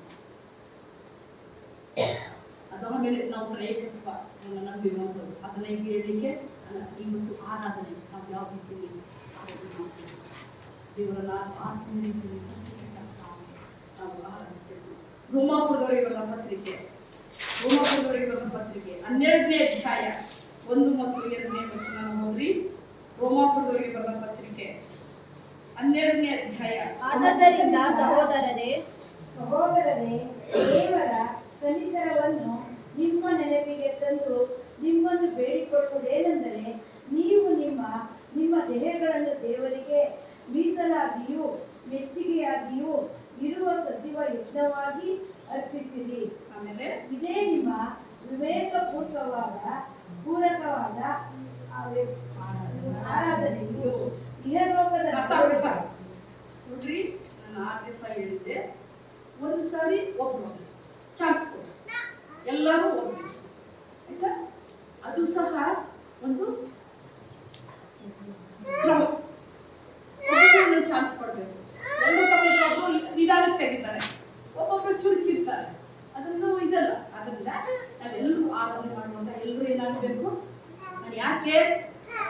ಹೇಳ್ತೀನಿ ಅಂತಂದ್ರೆ, ನೀವು ಅದನ್ನ ಓದಿದಾಗ ನಿಮ್ಮ ಮನಸ್ಸಲ್ಲಿ ಏನಾಗ್ತದೆ? ಮನಸ್ಸಲ್ಲಿ ಇರ್ತದೆ, ಹೃದಯದಲ್ಲಿ ಇರ್ತದೆ, ಅದು ಕಾರ್ಯ ಮಾಡುತ್ತೆ. ಅದೇ ನಾವು ಪ್ರಸಂಗ ಮಾಡ್ಕೊಂಡು ಹೋಗ್ಬಿಡ್ಬೋದು, ಆದ್ರೆ ಯಾಕೆ ಓದಿಸ್ತೇವೆ? ಇದು ಸಣ್ಣ ಚರ್ಚ್, ದೊಡ್ಡ ಚರ್ಚಲ್ಲಿ ಓದಿಸ್ಕೊಂಡು ಕುತ್ಕೊಳ್ಳೋಕ್ಕಾಗಲ್ಲ. ಚಿಕ್ಕ ಚರ್ಚ್ಗಳಲ್ಲಿ ಯಾಕೆ ಹೇಳ್ತೀವಿ? ಯಾಕಂದ್ರೆ ಇಡೀ ವಾರ ಮಾತ್ರ ನಮ್ಮ ಜೀವಿತ ಕಾಲದಲ್ಲಿ ನಾವು ದೇವರಿಗೆ ಭಯಭಕ್ತಿಯವರಿಗೆ ಏನ್ ಹೇಳ್ತಾನೆ? ನಿಮ್ಮ ನಿಮ್ಮ ದೇಹಗಳನ್ನ ಮೀಸಲಾಗಿಯೂ ಮೆಚ್ಚುಗೆಯಾಗಿಯೂ ಇರುವ ಸಜೀವ ಯಜ್ಞವಾಗಿ ಅರ್ಪಿಸಿರಿ. ನಾವು ಆಡ್ಬೇಕಾ? ಅಬ್ರಹಮನ ದೇವರೇ, ಯಾಕೋಬನ ದೇವರೇ, ಇಸಾಕನ ದೇವರೇ. ನಮ್ಮ ದೇವರೇ ನಾವು ಯಾವಾಗಲೂ ಅಬ್ರಾಮ, ಇಸಾಕ, ಯಾಕೋಬ ದೇವರು ಅಂತ. ನನ್ನ ದೇವರು ಯಾರು? ನಿನ್ನ ದೇವರೇ ನನ್ನ ದೇವರು. ಯಾರು ಹೇಳೋದು ಈ ಮಾತನ್ನ? ದೂತರು ಹೇಳ್ತಾರೆ. ಈ ದೇವರೇ ನನ್ನ ದೇವರು. ನಾವು ಯಾವ ರೀತಿಯಾಗಿ ಮೀಸಲಾಗಿ ಸಜೀವ ಯಜ್ಞವಾಗಿ, ಮೀಸಲಾಗಿ ಮೆಚ್ಚುಗೆಯಾಗಿರುವ ಸಜೀವ ಯಜ್ಞವಾಗಿ ನಮ್ಮ ಆರಾಧನೆ ಆಗಿರ್ಬೇಕು. ಬೇರೆ ಏನೂ ಇರಬಾರ್ದು. ನಮ್ಮ ಆರಾಧನೆ ಮೀಸಲಾಗಿ, ಇದು ದೇವರಿಗೆ ಮೀಸಲಾಗಿ. ಇವತ್ತು ದಿನ ಮೀಸಲಾಗಿ ಇರ್ಬೇಕಾದ್ರೆ ನಾವು ಮೀಸಲಾಗಿ ಇಡಲ್ಲ. ಎಷ್ಟೋ ಸಾರಿ ಭಾನುವಾರದೇ ಮದುವೆ ಇಟ್ಕೋತಾರೆ. ದೇವ್ರ ದಿನ ಇದು 6 ದಿನ ಫಸ್ಟ್ 6 ದಿನ ನಿಮಗೆ ಕೊಟ್ಟಿದ್ದೀನಿ. ಯಾವತ್ತಾರು ಮಾಡ್ಕೊಂಡ್ರೆ ಇವ್ರದ್ದು ತಪ್ಪು, ನಮ್ದು. ನಾವು ಹೇಳಷ್ಟು ಧೈರ್ಯ ಮಾಡ್ತಾ ಇಲ್ಲ ಯಾವ್ದೇ. ಯಾಕಂದ್ರೆ ಜನರಿಗೆ ಅಡ್ಜಸ್ಟ್ ಆಗ್ಬೋತೀವಿ. ನಮ್ಗೆ ಎಲ್ಲಿ ಶಾಪ, ಯಾವ ತರ ಶಾಪ ದೇವ್ರು ಕೊಡ್ತಾರೋ ನಮಗೆ ಗೊತ್ತಿಲ್ಲ. ಜನರಿಗೆ ಭಯ ಪಡ್ತಾ ಇದೀವಿ ಹೊರತು ಯಾರಿಗೆ ಭಯ ಪಡ್ತಾ ಇಲ್ಲ? ದೇವ್ರಿಗೆ. ಜನರನ್ನ ಮೆಚ್ಚುವಂತ ಕೆಲಸ ಇಲ್ಲಿ ದೇವ್ರ ಮೆಚ್ಚುಗೆಯಾಗಿ ಹೇಳ್ತಾನೆ. ಮೀಸಲಾಗಿ ದೇವರಿಗೆ ಮೆಚ್ಚುಗೆಯಾಗಿ ಸಜೀವ ಯಜ್ಞವಾಗಿ ಆರಾಧನೆ ಅನ್ನುವಂಥದ್ದು ಸಜೀವವಾಗಿರ್ಬೇಕು. ನೀವು ಸಜೀವವಾಗಿ ಇರಬೇಕು. ಮೀಸಲಾಗಿ ಬೇರೆ ಏನೂ ಯೋಚನೆ ಮಾಡೋದು. ಎಲ್ರೂ ದೇವರಿಗೆ ಈ ಸಮಯ ಮೀಸಲು ಅಂತ ಇಟ್ಟಿದ್ರೆ ಏನೇನು ಯೋಚನೆ ಮಾಡ್ತಿದ್ದೀರಾ? ಒಬ್ಬೊಬ್ರು ಒಂದೊಂದರ ಯೋಚನೆ ಮಾಡ್ತಾ ಇರ್ತಾರೆ. ಕಂಪ್ಲೀಟ್ ಆಗಿ ನಿಮ್ಮ ಮನಸ್ಸು ದೇವರ ಕಡೆಗೆ, ಪ್ರಸಂಗದ ಕಡೆಗೆ, ನಿಮ್ಮ ಮನಸ್ಸು ಬೇರೆ ಬೇರೆ ಕಡೆ ಹೋಗ್ತಾ ಇದೆಯಾ? ಬೇರೆ ಬೇರೆ ಕಡೆ ಯೋಚನೆ ಮಾಡ್ತಾ ಇದ್ದೀರಾ? ನಿಮ್ಮ ಮನಸ್ಸು ಬೇರೆ ಬೇರೆ ಕಡೆ ಯೋಚನೆ ಮಾಡ್ತಾ ಇದ್ರೆ ನೀವೇನಾಗಿಲ್ಲ? ಮೀಸಲಾಗಿಲ್ಲ. ನಿಮ್ಮ ಆಲೋಚನೆ ಬೇರೆ ಕಡೆ ಇದ್ರೆ ನಿಮ್ಮ ಆರಾಧನೆಯಲ್ಲಿ ನೀವು ದೇವ್ರಿಗೆ ಏನಾಗ್ಲಿಲ್ಲ? ಮೀಸಲಾಗಿರ್ಲಿಲ್ಲ. ಈ ಸಮಯವನ್ನ ಬೇರೆ ಯೋಚನೆ ಬರಬಾರದು. ಆತನಿಗೆ ಮೀಸಲಾದ್ಮೇಲೆ ನಮ್ಮ ಯೋಚನೆ ಕೇವಲ ಆತನನ್ನೇ ಎದುರು ನೋಡ್ಬೇಕು. ಕೆಲವು ಸಮಯದಲ್ಲಿ ಆಚೆ ನೋಡ್ತಿರ್ತೀವಿ, ಬೇರೆ ಬೇರೆ ಯೋಚನೆ ಮಾಡ್ತಿರ್ತೀವಿ. ಅದಕ್ಕೆ ಯಾವಾಗ್ಲೂ ಕೆಲಸ ಸ್ವಿಚ್ ಆಫ್ ಮಾಡಲೇಬೇಡ. ಅದು ಮೀಸಲು ಅವನಿಗೆ 2 hours ದೇವರಿಗೆ ಮೀಸಲು, ಬೇರೆಯವ್ರಿಗೆ ಅಲ್ವೇ ಅಲ್ಲ. ಅದು ಈ ದಿನವನ್ನು ನನಗೆ ತಿಳಿದಾನೆ, ಆ ದಿನದಲ್ಲೂ 2 hours ಕೊಡಲ್ಲ ನಾವು. ಯೋಚನೆ ಮಾಡ್ರಿ, ಏನ್ ಮೀಸಲು ಇಡ್ತೇವೆ ದೇವರಿಗೆ? ಏನ್ ಮೀಸಲು ಇಡ್ತೇವೆ? ಯೋಚನೆ ಮಾಡ್ರಿ, ಏನ್ ಮೀಸಲು ಇಡ್ತೇವೆ? ಚರ್ಚಲ್ಲಿ ಕೂತ್ಕೊಂಡು ಬೇರೆ ಯೋಚನೆ, ಚರ್ಚಲ್ಲಿ ಕೂತ್ಕೊಂಡು ಆಚೆ ಈಚೆ ನೋಡ್ತಿರ್ತೀವಿ. ನೋ,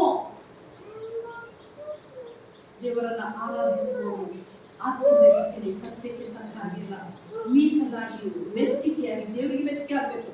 ನಾನೇನ್ ಆರಾಧನೆ ಯಾರು ಮೆಚ್ಚಿಕೊಳ್ಳೋ ಬಿಡ್ತಾರೋ, ನಾನು ಆರಾಧನೆ ಮಾಡುವುದು ದೇವರಿಗೆ ಮೆಚ್ಚುಗೆ ಆಗ್ತಿದೆ. ನಾನು ಮೀಸಲಾಗಿದ್ದೇನೆ ದೇವರಿಗೆ. ಮತ್ತು ನಾನು ಮೀಸಲಾಗಿದ್ದೇನೆ. ನಾವೆಲ್ಲರೂ ಸ್ನಾನ ಮಾಡಿ ಒಳ್ಳೆ ಬಟ್ಟೆ ಹಾಕೊಂಡು ಚರ್ಚೆ, ನನ್ನ ಹೃದಯ ಪರಿಶುದ್ಧವಾಗಿದೆ. ನನ್ನ ಹೃದಯ ದೇವರಿಗೆ ಮೀಸಲಾಗಿದೆಯಾ? ಈ ಸಮಯದಲ್ಲಿ ನನ್ನ ಹೃದಯವನ್ನು ಮೀಸಲಾಗಿಟ್ಟಿದ್ದೇನೆ ಆತನಿಗೆ.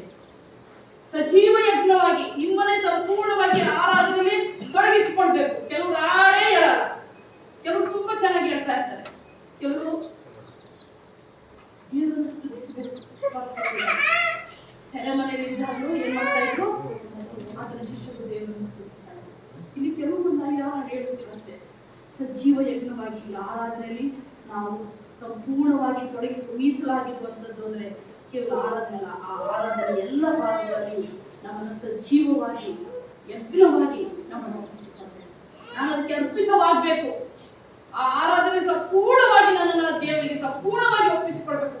ನಾನು ಸಂಪೂರ್ಣವಾಗಿ ಅರ್ಪಿತನಾಗಬೇಕು ಎಂಬ ಮನೋಭಾವನೆಯಿಂದ ನಾವು ನಮ್ಮ ಸಜೀವ ಯಜ್ಞವಾಗಿ ಅರ್ಪಿಸಬೇಕು. ಇದೇ ನಿಮ್ಮ ವಿವೇಕಪೂರ್ವಕವಾದ ಆರಾಧನೆ. ವಿವೇಕಪೂರ್ವಕವಾದ ಆರಾಧನೆ, ಯಾವುದೇ ಆರಾಧನೆ ಅಲ್ಲ, ವಿವೇಕಪೂರ್ವಕವಾದ ಆರಾಧನೆ ಎಂಬುದಾಗಿ ದೇವರ ವಾಕ್ಯ ಹೇಳ್ತದೆ. ಆದ್ದರಿಂದ ಕರ್ತನಿಗೆ ಪ್ರೀತಿಯ ದೇವರ, ಆದ್ದರಿಂದ ದೇವರನ್ನ ಮೆಚ್ಚಿಸುವುದಕ್ಕಾಗಿ ನಾವು ಖಂಡಿತವಾಗಿ ನಿರಂತರವಾದ ಪ್ರೀತಿ, ನಿರಂತರವಾದಂತಹ ಕೃಪೆ, ನಿರಂತರವಾದ ಸಮಾಧಾನ ಎಲ್ಲ ನಮಗೆ ಶಾಶ್ವತವಾಗಬೇಕು. ಎಲ್ಲ ನಮಗೆ ಶಾಶ್ವತವಾಗಬೇಕು. ನಮ್ಮ ಮಕ್ಕಳಿಗೆ ನಾವು ಆಸ್ತಿಯನ್ನು ಮಾಡಿಕೊಂಡು ಹೋಗ್ತೀವಿ, ಏನೇನೋ ಮಾಡಿರ್ತೀವಿ. ಆದರೆ ಇದು ದೇವರಿಗೆ ನಮ್ಮ ದೇಹ ಮೀಸಲಾಗಿದೆ. ಈ ದೇಹ ಈ ಭೂಮಿಯಿಂದ ಹುಟ್ಟುವುದು ನಮ್ಮ ಆತ್ಮದಿಂದ ಬದಲಿಸುತ್ತೆ. ಅದಕ್ಕೆ ದೇವರ ಬಳಿ ಬೆಲೆ ಇದೆ, ದೇವರ ಬಳಿ ಬೆಲೆ ಇದೆ. ಈ ಲೋಕದಲ್ಲಿ ನೀವು ಯಾವ ರೀತಿಯಲ್ಲಿ ದೇವರನ್ನು ಆರಾಧಿಸ್ತೀರೋ ನಂತರದಲ್ಲಿ ಸಹ ಸಹಸ್ರ ದೂತರಗಳೊಟ್ಟಿಗೆ ಆರಾಧಿಸುವ ಸಮಯ ಬರ್ತದೆ. ಇಲ್ಲಿ ಮಾತ್ರ ನೀವು ಆರಾಧನೆಗೆ ಭಾಗಿಗಳಲ್ಲ. ಈ ಲೋಕದಲ್ಲಿ ನೀವು ಸಜೀವ ಯತ್ನವಾಗಿ, ವಿವೇಕಪೂರ್ವಕವಾಗಿ ನೀವು ದೇವರನ್ನು ಆರಾಧಿಸಿದ್ರೆ ಈ ದೇಹ ನಮ್ಗೆ ಯಾವಾಗ ಏನಾದರೂ ಆಗ್ಬೋದು ನಮಗೆ ಗೊತ್ತಿಲ್ಲ. ನಾವೆಲ್ಲರೂ ಇವತ್ತು ಸ್ವಸ್ಥ ಬುದ್ಧಿಯಿಂದ ಕೂತಿದ್ದೇವೆ. ಆದರೆ ನಮ್ಗೆ ಗೊತ್ತಿಲ್ಲ ಸ್ವಲ್ಪ ಹೊತ್ತಿಗೆ ನಾವೇನಾಗ್ತೀವಿ, ಇವತ್ತೇನಾಗ್ತದೆ ನಮ್ಗೆ ಗೊತ್ತಿಲ್ಲ. ಆದರೆ ನಾವು ಇವತ್ತು ಸತ್ರು, ನಾವು ಬದುಕಿದ್ರು, ನಮ್ಮ ದೇಹ ಆ ಅಂತರದಲ್ಲಿ ಎಬ್ಬಿಸಲ್ಪಡುವಾಗ ಆ ದೇವರೊಟ್ಟಿಗೆ ನಾವು ಸಜೀವ ಯತ್ನವಾಗಿ ಸ್ತುತಿಸುವಂಥ ಮಕ್ಕಳಾಗಬೇಕು. ಅಂತ ಆರಾಧನೆಯಲ್ಲಿ ನಮ್ಮನ್ನು ನಾವು ತೊಡಗಿಸಿಕೊಳ್ಬೇಕು. ಅಲ್ಲದೆ ಹೋದರೆ ನಾವು ಮಾಡುವಂಥ ಆರಾಧನೆ ಕ್ರಿಸ್ತನಿಗೆ ಯಾವತ್ತೂ ಮೀಸಲಾಗಿ ಆದ್ದರಿಂದ ನಾವು ಯಾವ ರೀತಿಯಲ್ಲಿ ದೇವರನ್ನು ಆರಾಧಿಸಬೇಕು. ಅದರಿಂದ ಓದುವಂತಹ ಯಾವುದು ಯೋಹಾನ ಸುವಾರ್ತೆಯಲ್ಲಿ ಬಹಳ ಸ್ಪಷ್ಟವಾಗಿ ಕಠಿಣಪಡಿಸ್ತಾನೆ. ಯಾರು ಪರೋಹರನ ಆರಾಧನೆ ಮಾಡುವುದಕ್ಕೆ, ದೇವರಿಗೆ ಯಜ್ಞವನ್ನು ಸಮರ್ಪಿಸುವುದಕ್ಕೆ ಆತನ ಮನಸ್ಸು ಕಠಿಣ ಆಗ್ತದೆ. ನೀವು ಒಂದು ವೇಳೆ ಆರಾಧನೆಗೆ ನೀವು ಬರುವಾಗ ನಿಮಗೆ ಯಾವುದಾದ್ರು ಅಡ್ಡಿಗಳು ಬಂದರೆ ತಿಳ್ಕೊಳ್ಬೇಕು, ಇದು ನಮಗೆ ಅಡ್ಡಿ ಆಗ್ತದೆ. ಎಂಥ ಅಡ್ಡಿ ಬಂದರು ನೀವು ಅದಕ್ಕೆ ಏನು ಮಾಡಬಾರ್ದು, ಸಮಾಧಾನ ಮಾಡಬಾರ್ದು. ಏನೇ ಅಡ್ಡಿ ಇದೆ, ಏನೇ ಸಮಸ್ಯೆಗಳಿದೆ, ಅನಾರೋಗ್ಯ ಒಂದು ಬಿಟ್ಟು ಎಂಥ ಸ್ಥಿತಿಯಲ್ಲಿ ನಾವು ದೇವರನ್ನು ಆರಾಧಿಸಬೇಕು. ನೀವು ಯಾವಾಗ ದೇವರನ್ನು ಆರಾಧಿಸುವುದಕ್ಕೆ ಸಮಯವನ್ನು ಕೊಡಲು, ದೇವರ ದಿನವನ್ನ ನೀವು ಮೀಸಲಾಗಿ ಇರಲು, ನಿಮಗೆ ಶುಭವೂ ಕೃಪೆಯೂ ಜೀವನವೂ ಹಿಂಬಾಲಿಸಿದೆ. ಆಮೋಸ ಹೇಳ್ತಾನೆ, ಏನಂತ, ನೀವು ಸಂಬಳ ಮಾಡ್ತೀರಾ, ನಿಮ್ಮ ಚೀಲ ಅಷ್ಟೇ ಆಗೋದು ನಿಮ್ಮ ಜೀವನದಲ್ಲಿ. ಆಮೋಸ ಪುಸ್ತಕದಲ್ಲಿ ನಿಮ್ಗೆ ಯಾಕೆ ನೆಮ್ಮದಿ ಇಲ್ಲ, ಯಾಕೆ ಆಶೀರ್ವಾದ ಇಲ್ಲ, ಅದನ್ನು ನಾವು ಹುಡುಕಲ್ಲ. ಚರ್ಚ್ಗೆ ಹೋದ ತಕ್ಷಣ ನಿಮ್ಗೆ ಆಶೀರ್ವಾದ ಸಿಕ್ಕುತ್ತೆ ಯಾವಾಗ ನೀವು ಮೀಸಲಾಗಿಯೂ ಸಜೀವ ಯಜ್ಞವಾಗಿಯೂ ಪೂರ್ಣ ಹೃದಯದಿಂದಲೂ, ಪೂರ್ಣ ಪ್ರಾಣದಿಂದಲೂ, ಪೂರ್ಣ ಶಕ್ತಿಯಿಂದಲೂ ದೇವರನ್ನು ಆರಾಧಿಸಿದೋ ಅಲ್ಲಿವರೆಗೂ ನಿಮ್ಗೆ ಏನು ಸಿಕ್ಕಲ್ಲ, ಈ ಪವಿತ್ರ ದಿನದ ಆಶೀರ್ವಾದ ಸಿಕ್ಕಲ್ಲ. ಯಾವಾಗ ನಿಮ್ಮನ್ನ ಸಂಪೂರ್ಣವಾಗಿ ತೊಡಗಿಸಿಕೊಳ್ತಿರೋ ಆರಾಧನೆಯಲ್ಲಿ, ಇದು ದೇವರಿಗೆ ಮೀಸಲಾದ ದಿನ, ಆತನನ್ನ ನಾವು ಆರಾಧಿಸಬೇಕು ಎಂಬುದಾಗಿ ಆತನಿಗೆ ನೀವು ಸಜೀವ ಯತ್ನವಾಗಿ ನಿಮ್ಮನ್ನ ನೀವು ಸಂಪೂರ್ಣವಾಗಿ ಒಪ್ಪಿಸಿಕೊಳ್ತಿರೋ ಆಗ ಮಾತ್ರ ನೀವು ಈ ಆರಾಧನೆಯಲ್ಲಿ ಆಶೀರ್ವಾದ ಹೊಂದಿದವರಾಗಿ ನೀವು ಸಂತೋಷದಿಂದ ನೀವು ಸಮಾಜದ ಸ್ತ್ರೀ ಯೇಸೋತ್ರ ನಮಗೆ ನಮ್ಮ ಪೂರ್ವಿಕರು ಎಲ್ಲ ಆರಾಧಿಸ್ತಾರೆ, ಎಲ್ಲಿ ಆರಾಧಿಸುವಂತಹ ಕಾಲ, ಆತ್ಮೀಯ ರೀತಿಯಲ್ಲಿ ಸತ್ಯಕ್ಕೆ ತಕ್ಕ ಹಾಗೆ ಆರಾಧಿಸಬೇಕು. ಸತ್ಯ ಗೊತ್ತಿರಬೇಕು. ನಾನು ಆಗಲೇ ಹೇಳಿದ್ನಲ್ಲ, ನೀವು ಯಾರನ್ನ ಆರಾಧಿಸ್ತೀರ ಅದು ಸತ್ಯ ಗೊತ್ತಿರಬೇಕು. ಕೆಲವು ಸಮಯದಲ್ಲಿ ಕೆಲವರು ಯೋಗವನ್ನು ಅಂತಾರೆ, ಕೆಲವರು ಯೇಸು ಸ್ವಾಮಿ ಅಂತಾರೆ, ಕೆಲವರು ಪವಿತ್ರಾತ್ಮ ಅಂತ ಹೇಳ್ತಾರೆ. ಇದನ್ನ ಡಿವೈಡ್ ಮಾಡಕ್ಕೆ ಆಗ್ತದೆ. ಡಿವೈಡ್ ಅಲ್ಲ ಅವರು. ಆದಿಕಾಂಡ ಪುಸ್ತಕ 1ನೇ ಅಧ್ಯಾಯ 26ನೇ ವಚನವನ್ನ ಓದಿ. ಯಾವುದು? ಆದಿಕಾಂಡ ಪುಸ್ತಕ 1ನೇ ಅಧ್ಯಾಯ 26ನೇ ವಚನವನ್ನು ಓದಿರಿ. ಆಮೇಲೆ ದೇವರು ನಮ್ಮ ಸ್ವರೂಪದಲ್ಲಿ ನಮ್ಮ ಹೋಲಿಕೆಗೆ ಸರಿಯಾಗಿ ಮನುಷ್ಯರನ್ನು ಉಂಟು ಮಾಡೋಣ.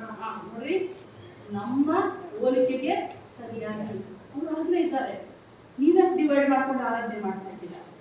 ಅದರಿಂದ ಹೇಳಿದ್ರು ಸತ್ಯ ನಿಮ್ಗೆ ಗೊತ್ತಿರಬೇಕು. ಸತ್ಯ ಗೊತ್ತಿರಬೇಕು. ನಾವು ಯಾವ ಆರಾಧನೆ ಮಾಡ್ತೀವಿ, ಅನೇಕ ಸಮಯದಲ್ಲಿ ಸತ್ಯ ಗೊತ್ತಿಲ್ಲದೆ ನೀವು ತಪ್ತಾ ಇದ್ದೀರ. ತುಂಬಾ ಜನರು ತಪ್ತಾ ಇದ್ದೀರ. ತುಂಬಾ ಜನರು ಹೇಳ್ತಾರ ತಿಳ್ಕೊಳಕ್ ಹೋಗ್ತಾ ಇಲ್ಲ.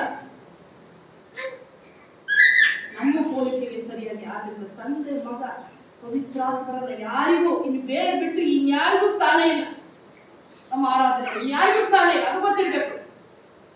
ಆದ್ದರಿಂದ ಆಶೀರ್ವಾದ ಕೊಡಬೇಕಾದ್ರು, ಪ್ರಾರಂಭ ಮಾಡಬೇಕಾದ್ರು, ಆಶೀರ್ವಾದ ಕೊಡಬೇಕಾದ್ರು ತಂದೆ ಮಗ ಪರಿಶುದ್ಧಾತ್ಮನ ಹೆಸರಲ್ಲೇ ನಾವು ಕೊಡಬೇಕು.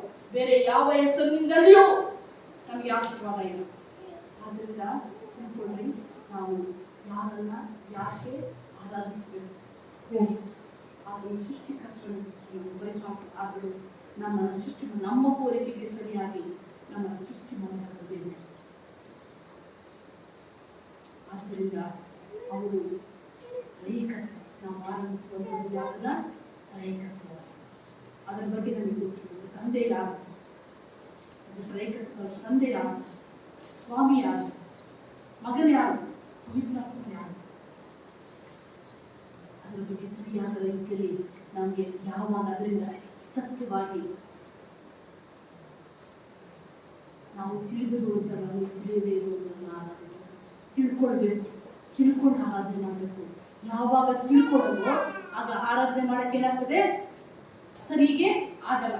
ಮೀಸಲಾಗಿ ಸಜೀವ ಯತ್ನವಾಗಿ ಸತ್ಯದಿಂದ ಆರಾಧನೆ ಮಾಡಲಿಕ್ಕೆ ಆಗಲ್ಲ. ಅಷ್ಟೇ.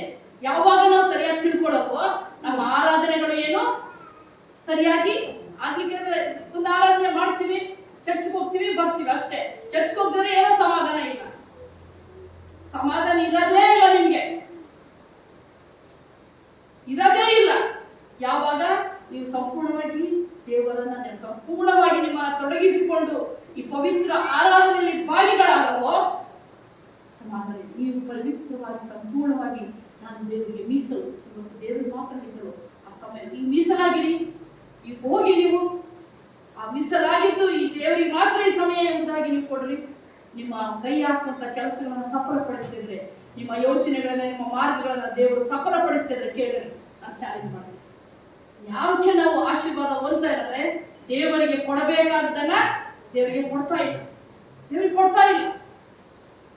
ನಾನು ಹೇಳಿದಲ್ಲ, ದಶಮಾಂಶ ಮಾತ್ರ ಅಲ್ಲ, ವಿಮೋಚನಾ ಕಾಂಡದಲ್ಲಿ, ಮಲಾಕಿ ಪುಸ್ತಕದಲ್ಲಿ, ಕೊರಿಂಥದಲ್ಲಿ ಮಾತ್ರ ದಶಮಾಂಶ ಅಲ್ಲ. ದಶಮಾಂಶ ಏನು ಕೊಡ್ತಾ ಇಲ್ಲ, ಸಮಯವನ್ನು ಕೊಡ್ತಾ ಇಲ್ಲ ದೇವರಿಗೆ. ಏನು ಕೊಡ್ತಾ ಇಲ್ಲ ನಾವು. ಕಾಣಿಕೆ ಇರೋದಿರ್ಲಿ, ಕಾಣಿಕೆ ಬಿಟ್ಟು ದಶಮಾಂಶ, ಸಮಯ ಏನು ಕೊಡ್ತಾ ಇಲ್ಲ. ಎಷ್ಟು ಸರಿ ಮೊಬೈಲ್ ನೋಡ್ತೀರಾ, ಎಷ್ಟು ಸಮಯ ನೀವು ಟಿವಿನ ವಾಚ್ ಮಾಡ್ತೀರಾ, ನೀವು ಬೇಕಾಗಿದ್ರೆ ಎಷ್ಟು ಹೊತ್ತು ನೀವು ನೋಡ್ತೀರಾ. ಹಾಗಾದ್ರೆ ನಿಮಗೆ ಜೀವ ಕೊಟ್ಟಂತ ದೇವರನ್ನ ಎಷ್ಟು ಹೃದಯಪೂರ್ವಕವಾಗಿ ಆರಾಧನೆ ಮಾಡ್ತೀರಾ. ಅವರನ್ನ ಯಾವ ರೀತಿ ನೀವು ಆರಾಧನೆ ಮಾಡ್ತೀರಾ, ಮನೆಯಲ್ಲಿ ಪ್ರಾರ್ಥನೆ ಮಾಡ್ತೀರಾ ಅಷ್ಟೇ. It is not A worship. ಆತನು ದೇವರು ಹೇಳ್ತಾನೆ, ನಾವು ಹೋಗ್ಬೇಕು, ಪ್ರತ್ಯೇಕವಾಗಿ ಹೋಗಿ ಆರಾಧನೆ ಮಾಡಬೇಕು. ಪ್ರತ್ಯೇಕವಾದ ಸ್ಥಳ ಅದಕ್ಕೆ ಇರುವಂತದ್ದು. ಯೆರೂಸಲೇಮ್ ದೇವರ ಸುಮ್ಮನೆ ಕಟ್ಪಡ್ಲಿಲ್ಲ, ದೇವರ ದರ್ಶನ ಗುಡಾರ ಸುಮ್ಮನೆ ನೇಯಲ್ಪಡಲಿಲ್ಲ.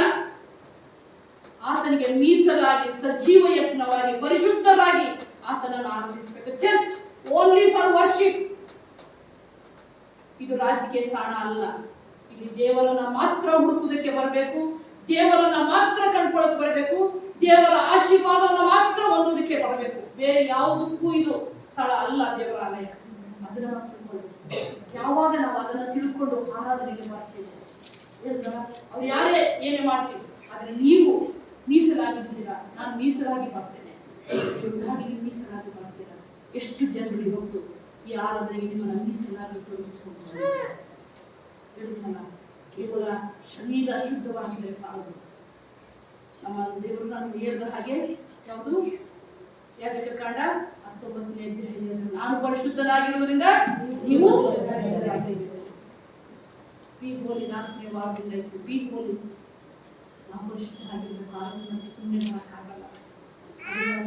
ಚರ್ಚ್ ಬರುವಾಗ ಹೇಳ್ತಾರೆ, ಅದನ್ನೇ ತಿಳ್ಕೊಂಡು ಬಂದಾಗ ಬಿಟ್ಟು ಅದು ಬೇರೆ ಪ್ರಶ್ನೆ. ಅದನ್ನು ನಾವು ಆರಾಧನೆ ಮಾಡಬೇಕಾದ್ರೆ ಹೇಗೆ ಮಾಡಬೇಕು, ಅದಕ್ಕೆ ಹೇಳಿದ್ದು ಮೀಸಲು ಅಂದರೆ ಅದು ಪರಿಶುದ್ಧರಾಗಿರಬೇಕು.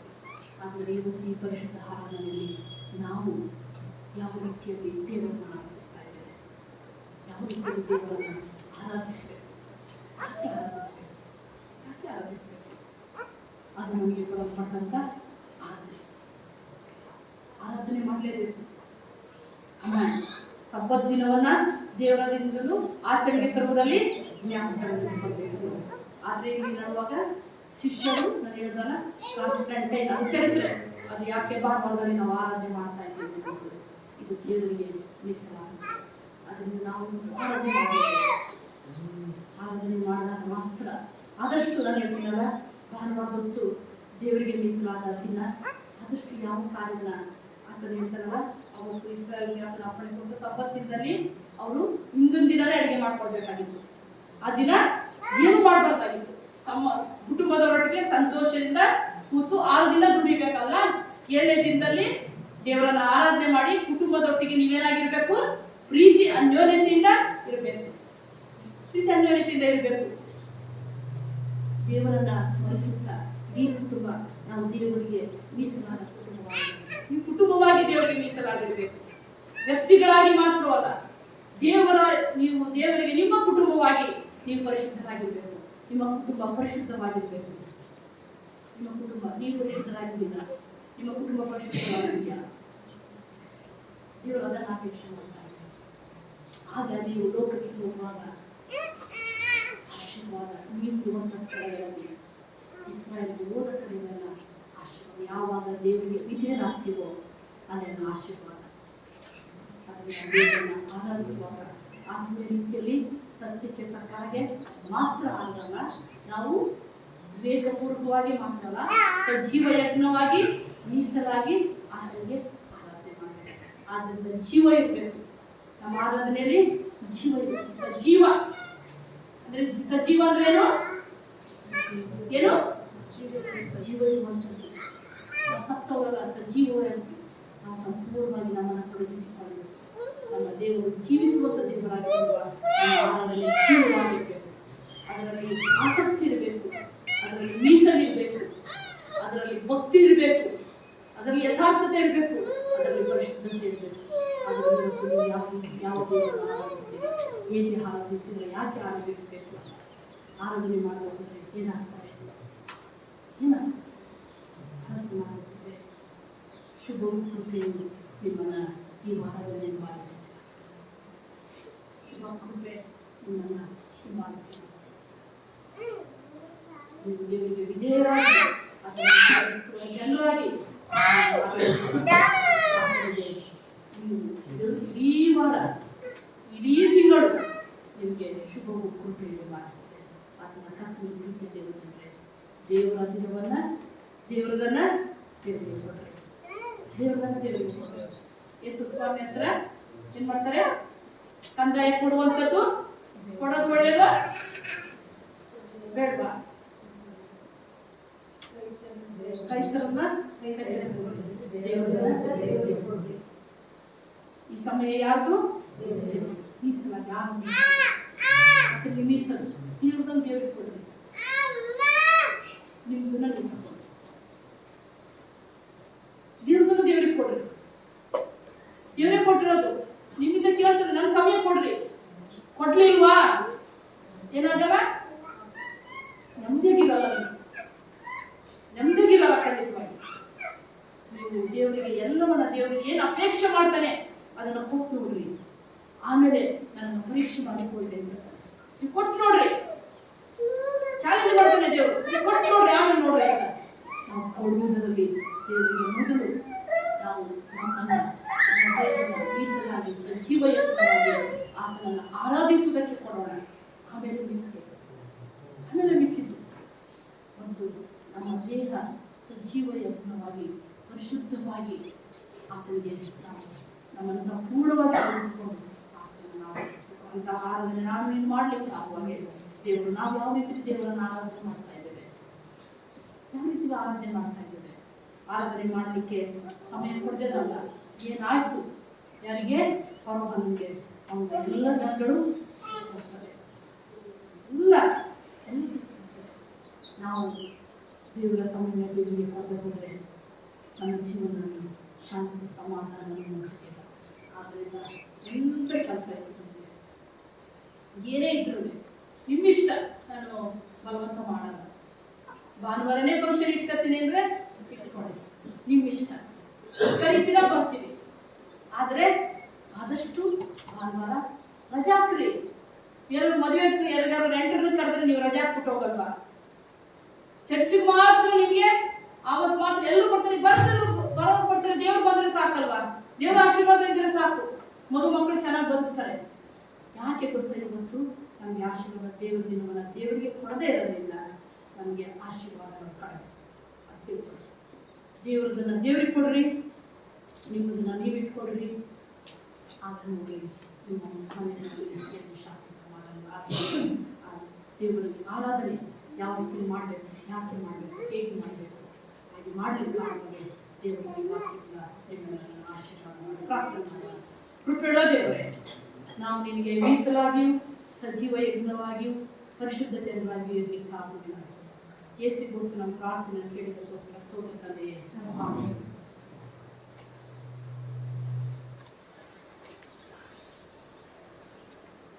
ನಾವೆಲ್ಲ ಎದ್ದು ನಿಂತುಕೊಂಡು ನಾವು ನಂಬಿರುವಂತಹ ನೈಸ್ಯ ವಿಶ್ವಾಸ ಸೂತ್ರವನ್ನು ಒಟ್ಟಾಗಿ ಹೇಳೋಣ.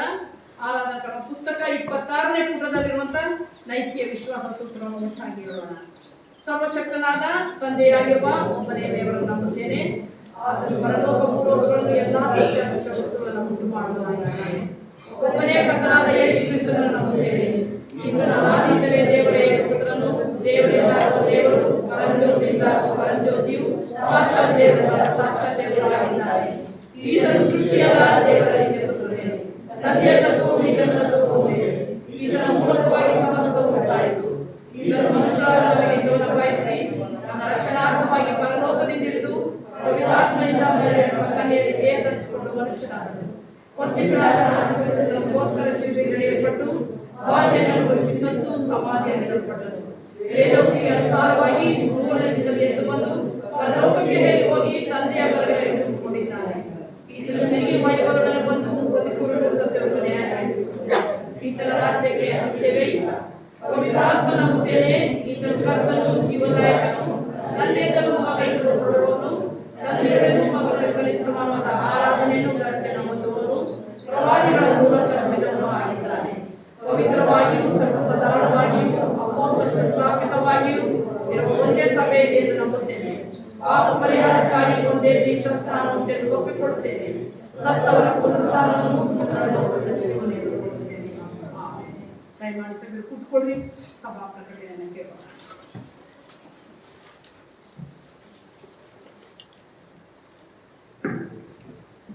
ಸಭಾ ಪ್ರಕಟಣೆ. ಆರಾಧನೆ ಕೂಡಿ ಬಂದರು ಎಲ್ಲರಿಗೂ ಹಾಗೂ ಸಭೆಯಿಂದ ಮೊದಲು ಎಲ್ಲರಿಗೂ ಸ್ವೀಕರಿಸಲಾಗಿದ್ದೇವೆ. ಕೀರ್ತನೆ ಹಾಡುವಾಗ ದೇವ ಕಾಣಿಕೆ ಸ್ವೀಕರಿಸಲಾಗುತ್ತದೆ. ಮುಂದಿನ ವಾರ ಬೆಳಿಗ್ಗೆ ಎಂದಿನಂತೆ 8:30 ಗಂಟೆಗೆ ಆರಾಧನೆ ನಡೆಸಲಾಗುತ್ತದೆ. ಕಳೆದ ವಾರ ತಮ್ಮ ಜನ್ಮದಿನ ಹಾಗೂ ಮದುವೆ ವಾರ್ಷಿಕೋತ್ಸವ ಕಂಡಂತ ಎಲ್ಲರಿಗೂ ಸಭೆ ಗೌರವಿಸುವುದನ್ನು ಕೊಡ್ತೇವೆ. ದೇವರಿಂದ ಆಶೀರ್ವದಿಸಲಿ. ಈ ಆರಾಧನೆ ಮೊದಲ ಆಶೀರ್ವಾದದ ನಂತರ ಕರ್ತನ ಪವಿತ್ರ ಆರಾಧನೆ ಇವತ್ತಿನ ಸಂಸ್ಕಾರ ಏರ್ಪಡಿಸಲಾಗಿದೆ. ಕೂಡ ಸಭಾಗಿಗಳನ್ನು ತಿಳಿಸುತ್ತೇವೆ.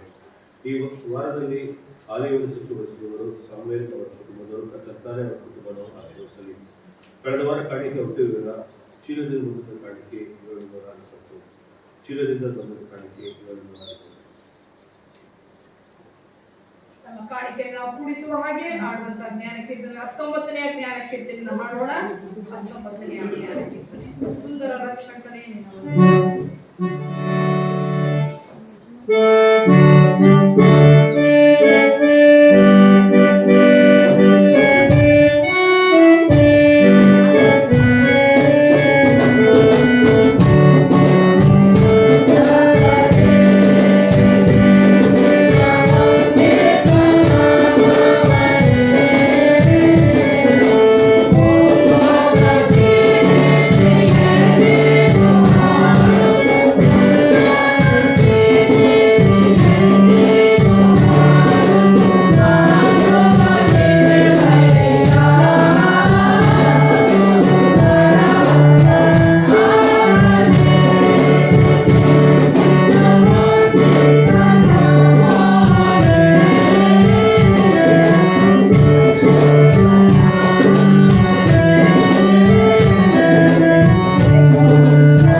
ಕಾಣಿಕೆಯನ್ನು ದೇವರಿಗೆ ಸಮರ್ಪಿಸೋಣ. ಈ ಸಮಯದಲ್ಲಿ ದೇವರ ವಿವಿಧ ಉಪಕಾರಗಳನ್ನು ನೆನೆಸಿ ವಿಶೇಷ ಕಾಣಿಕೆಯನ್ನು ಕೊಟ್ಟಂತವರು ಶ್ರೀಮತಿ ಸುಮಿತ್ರಾ ಇಮ್ಮಾನುವೇಲ್ ಅವರ ಕುಟುಂಬದವರು ಕರ್ತನ ಪರಿಶುದ್ಧ ರಾತ್ರಿ ಭೋಜನ ಸಂಸ್ಕಾರಕ್ಕಾಗಿ ಕಾಣಿಕೆಯನ್ನು ನೀಡಿದ್ದಾರೆ. ದೇವರು ಅವರ ಕುಟುಂಬವನ್ನು ಆಶೀರ್ವಾದ ಮಾಡಿ ಆ ಕುಟುಂಬಕ್ಕೆ ಬೇಕಾದ ಕೃಪೆಯನ್ನು ಅನುಗ್ರಹಿಸಿಕೊಳ್ಳಿ.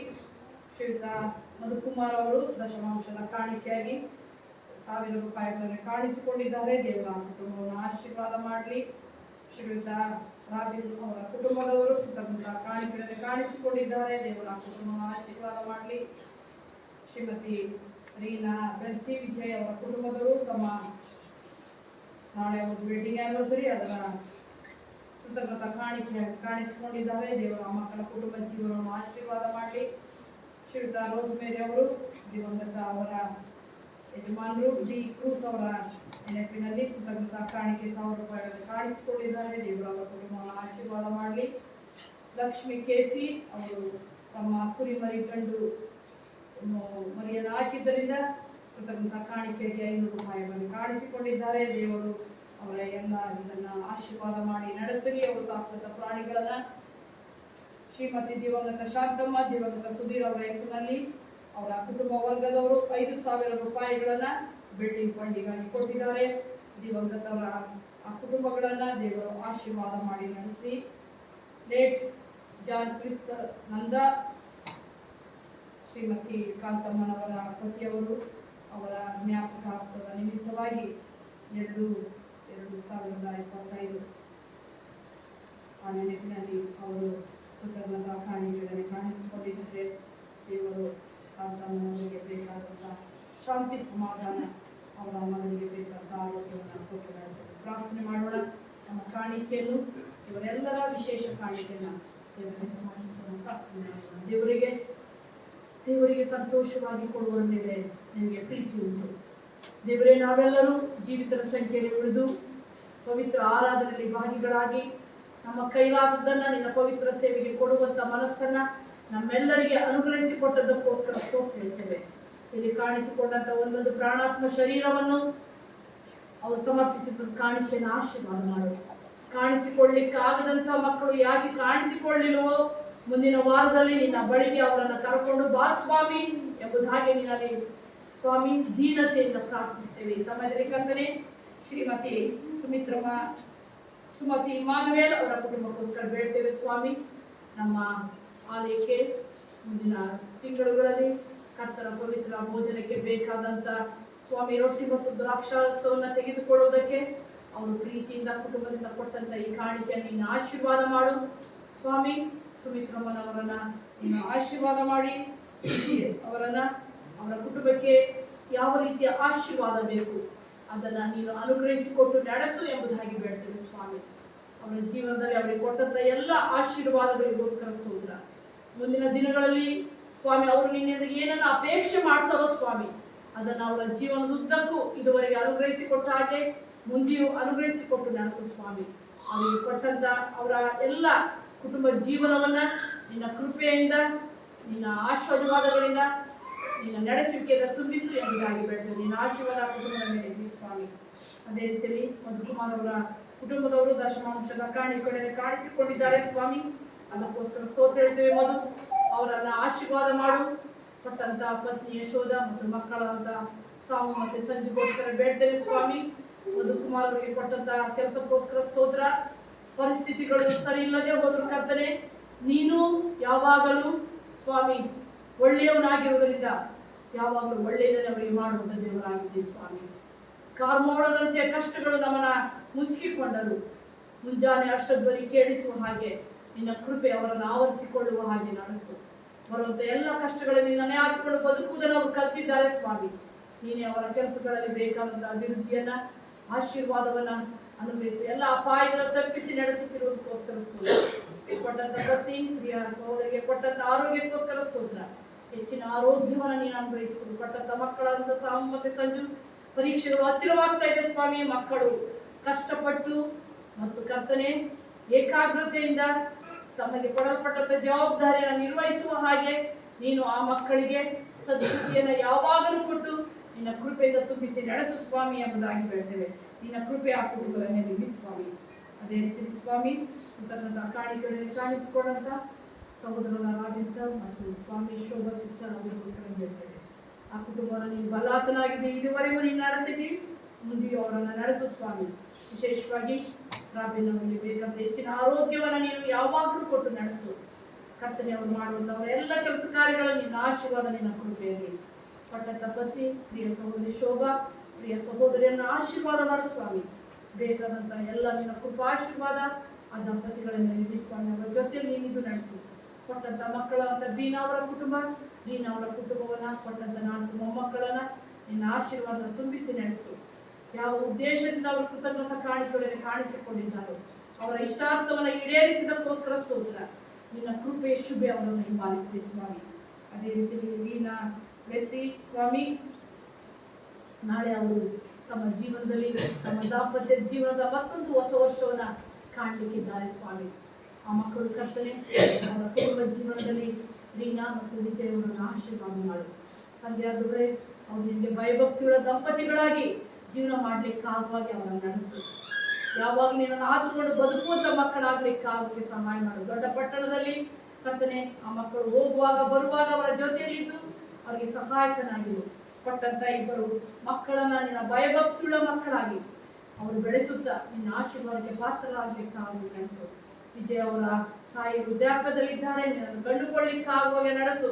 ನಿನ್ನ ಕೃಪೆ ಆ ಕುಟುಂಬದ ಜೀವನದಲ್ಲಿ ನಿತ್ಯ ನಿರಂತರವಾಗಿ ಸ್ವಾಮಿ. ತಂದೆಯಾದವರೇ, ಅದೇ ರೀತಿಯಲ್ಲಿ ರೋಸ್ ಮೇರಿ ಅಮ್ಮ ತಂದೆ ಕಾಣಿಕೆಗಳಲ್ಲಿ ಕಾಣಿಸಿಕೊಂಡಿದ್ದಾರೆ. ವಿಶೇಷವಾಗಿ ಅವರನ್ನ ನಿನ್ನ ಕೃಪೆಯಿಂದ ತುಂಬಿಸು ಸ್ವಾಮಿ. ಅವರ ಎಲ್ಲ ಸ್ಥಿತಿಗತಿಗಳಲ್ಲಿ ಜೊತೆಗಾರನಾಗಿರು. ವಿಶೇಷವಾಗಿ ಈ ದಿನ ಅವರ ಯಜಮಾನರು ಸತ್ತು ಕ್ರೂಸ್ ಅವರು 8 ವರ್ಷಗಳು ಸತ್ತು ಹೋಗ್ತಾರೆ ಸ್ವಾಮಿ. ಅವರ ಅಗಲಿವಿಕೆಯಲ್ಲಿ ಅವರು ನೊಂದಿದ್ದರೂ ಸಹ ನಿನ್ನ ಪ್ರೀತಿಯಿಂದ ಅವರನ್ನು ನೀನು ಕಾಪಾಡುತ್ತಾ ಬಂದಿರುವುದಕ್ಕೋಸ್ಕರ ಸ್ತೋತ್ರ. ಕ್ರೂಸ್ ಅವರ ಜೀವನಕ್ಕೋಸ್ಕರ ಸ್ತೋತ್ರ ಹೇಳ್ತೇವೆ. ಅವರಿಗೆ ಕೊಟ್ಟಂತ ಮಗಳು ಸ್ವಾಮಿ, ಪ್ರಿಯ ಮಗಳಿಗೋಸ್ಕರ, ಪೌರಿಗೋಸ್ಕರ, ಅಳಿಯ ಜೇಮ್ಸ್, ಮೊಮ್ಮಕ್ಕಳಾದಂಥ ಜೆಸಿಕಾ ಮತ್ತು ಜೋಶೋಗೋಸ್ಕರ ಬೇಡ್ತೇವೆ. ಆ ಕುಟುಂಬವನ್ನು ನಿನ್ನ ಕೃಪೆಯಿಂದ ತುಂಬಿಸು ಸ್ವಾಮಿ. ತಂದೆಯಾದರೆ ರೋಸ್ ಮೇರಿ ಅವರ ಮನೆ ಸುತ್ತಲೂ ನಿನ್ನ ಪರಿಶುದ್ಧ ದೇವದೂತರ ಕಾವಲ ನಿಲ್ಲಿಸಿ ಎಲ್ಲಾ ಕೇಡುಗಳಿಂದ ತಪ್ಪಿಸಿ ಆ ಮನೆಗೆ ನೀನೇ ಆಧಾರವೂ ಆಶ್ರಯವೂ ಆಗಿದ್ದುಕೊಂಡು ನೀನೇ ಯಜಮಾನನಾಗಿ ಅವರನ್ನು ನಡೆಸು ಎಂಬುದಾಗಿ ಬೇಡ್ತೇವೆ. ಬೇಕಾದಂಥ ಶಾಂತಿ ಸಮಾಧಾನವನ್ನು ನಿನ್ನ ಕೃಪೆಯನ್ನು ಅವರಿಗೆ ಕೊಟ್ಟು ನಡೆಸು. ಅದೇ ರೀತಿಯಲ್ಲಿ ಲಕ್ಷ್ಮಿ ಕೇಸಿ ಪ್ರಿಯ ಸಹೋದರಿಗೋಸ್ಕರ ಬೇಡ್ತೇನೆ ಸ್ವಾಮಿ. ಅವರಿಗೆ ಬೇಕಾದ ಪರಿಪೂರ್ಣ ಆರೋಗ್ಯವನ್ನು ಕೊಡು ಸ್ವಾಮಿ. ಕಾಲು ಕೈಗಳಿಗೆ ಬೇಕಾದಂಥ ಬಲವನ್ನು ನೀನು ಕೊಟ್ಟು ನಡೆಸು ಸ್ವಾಮಿ. ಪದೇ ಪದೇ ಕಾಡುವಂಥ ನೋವುಗಳಿಂದ ಅವರನ್ನು ಬಿಡುಗಡೆಗೊಳಿಸು ಸ್ವಾಮಿ. ತಂದೆಯಾದರೆ ಕೊಟ್ಟಂತ 2 ಮಕ್ಕಳನ್ನ, ಆ ಮಕ್ಕಳ ಭವಿಷ್ಯತ್ತನ್ನ, ವಿಶೇಷವಾಗಿ ಪೂಜಾ ಅವರಿಗೆ ಸರಿ ಬೀಳುವಂತ ಸಹಕಾರಿಯನ್ನ ಈ ವರ್ಷದಲ್ಲಿ ನೀನು ಅನುಗ್ರಹಿಸಿಕೊಟ್ಟು ನಡೆಸು ಸ್ವಾಮಿ ಎಂಬುದಾಗಿ ಬೇಡ್ತೇವೆ. ತಂದೆಯಾದರೆ ಪುನೀತ್ ಮತ್ತು ಸಹನ ಆ ಮಕ್ಕಳನ್ನು ಕಂಡುಕೊಳ್ಳಿಕ್ಕೆ ಆಗುವಾಗ ನೀನು ನಡೆಸು. ಆ ಮನೆಯ ಸುತ್ತ ನೀನು ಪರಿಶುದ್ಧ ದೇವದೂತರ ಕಾವಲಿರಿ. ಅವರು ಸಾಕುವಂತ ಎಲ್ಲಾ ಪ್ರಾಣಿಗಳನ್ನ ಆಶೀರ್ವಾದ ಮಾಡು.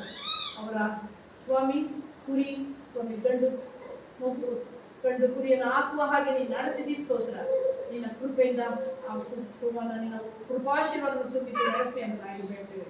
ಅದೇ ರೀತಿ ಸ್ವಾಮಿ ದಿವಂಗತ ಶಾಂತಮ್ಮ ಮತ್ತು ಸುಧೀರ್ ಅವರ ನೆನಪಿನಲ್ಲಿ ಕುಟುಂಬದವರು ನಮ್ಮ ಸಭೆಯ ಬಿಲ್ಡಿಂಗ್ ಫಂಡಿಗೋಸ್ಕರ ಕೊಟ್ಟಂತ 5,000 ರೂಪಾಯಿಗೋಸ್ಕರ ಸ್ತೋತ್ರ ಹೇಳ್ತೇವೆ ಸ್ವಾಮಿ. ಅವರು ಕರ್ತನೆ ಶಾಂತಮ್ಮನವರ ಜೀವನಕ್ಕೋಸ್ಕರ ಸ್ತೋತ್ರ ಹೇಳ್ತೇವೆ. ಸುಧೀರ್ ಅವರ ಜೀವನಕ್ಕೋಸ್ಕರ ಸ್ತೋತ್ರ ಹೇಳ್ತೇವೆ. ಕುಟುಂಬದವರು ಅವರ ನೆನಪಿನಲ್ಲಿ ಕೊಟ್ಟಂತ ಈ ಕಾಣಿಕೆ ಬಿಲ್ಡಿಂಗ್ ಫಂಡಿಗಾಗಿ ಸ್ವಾಮಿ ಅದು ಆಶೀರ್ವಾದದಾಯಕವಾಗಲಿ. ಇಡೀ ಕುಟುಂಬದ ಎಲ್ಲ ಸದಸ್ಯರನ್ನ ನೀನು ಆಶೀರ್ವಾದ ಮಾಡು. ಪ್ರತಿಯೊಬ್ಬರಿಗೂ ಬರಬೇಕಂತ ಪ್ರತಿಫಲವನ್ನು ನಿನ್ನ ಚಿತ್ತಾನುಸಾರ ಅವರ ಸಮಯದಲ್ಲಿ ನಿನ್ನ ಕೃಪೆಗೆ ತಕ್ಕಂತೆ ಅನುಗ್ರಹಿಸಿಕೊಟ್ಟು ನಡೆಸು. ನಿನ್ನ ಆಶೀರ್ವಾದ ಎಲ್ಲ ಕುಟುಂಬ ವರ್ಗಗಳ ಮೇಲೆ ಇದೆ ಸ್ವಾಮಿ. ಅದೇ ರೀತಿ ಸ್ವಾಮಿ ಜಾನಕಿಸ್ತಾನಂದ ಅವರಿಗೋಸ್ಕರ ಬೇಡ್ತೇವೆ ಸ್ವಾಮಿ.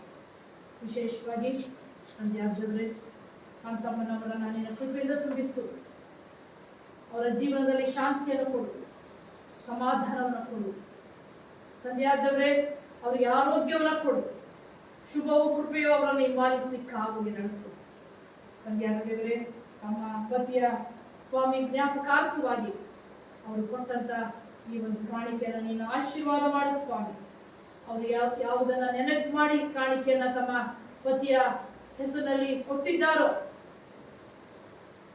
ಆ ನೆನಪಿನಲ್ಲಿ ಅವರನ್ನು ಆಶೀರ್ವಾದ ಮಾಡು ಸ್ವಾಮಿ. ಅವರಿಗೆ ಕೊಟ್ಟಂತ ಮಗಳು ಶೋಭಾ ಅಳಿಯರಿಗೆ ಕೊಟ್ಟಂತ ಮೊಮ್ಮಕ್ಕಳನ್ನ ಆಶೀರ್ವಾದ ಮಾಡು.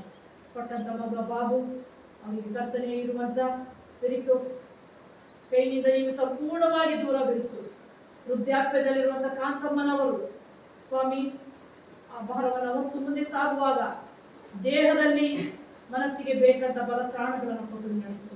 ದೇವರೇ, ನಿನ್ನ ಕೃಪೆ ಅವರ ಜೀವನದಲ್ಲಿ ನಿರಂತರವಾಗಿರಲಿ ಸ್ವಾಮಿ. ಅವರು ಏನನ್ನ ಬಯಸ್ತಾರೋ ಅದನ್ನು ಅನುಗ್ರಹಿಸಿಕೊಂಡು ನಡೆಸು.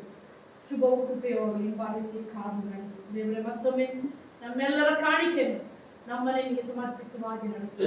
ಯೇಸುಗೋಸ್ಕರ ನಮ್ಮ ಪ್ರಾರ್ಥನೆಯನ್ನು ಕೇಳಿದ್ದಕ್ಕೋಸ್ಕರ ಸ್ತೋತ್ರ ತಂದೆಯೇ. ಕುತ್ಕೊಳ್ರಿ. ಕಳೆದ ವಾರ ತಮ್ಮ ಮದುವೆಯ ಹಾಗೂ ಜನ್ಮದಿನ ಕಂಡಂತ ಮಕ್ಕಳಿಗೆ ಸಭೆಯಾಗಿ ಶುಭವನ್ನು ಕೋರೋಣ.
ಮಾಡೋಣ.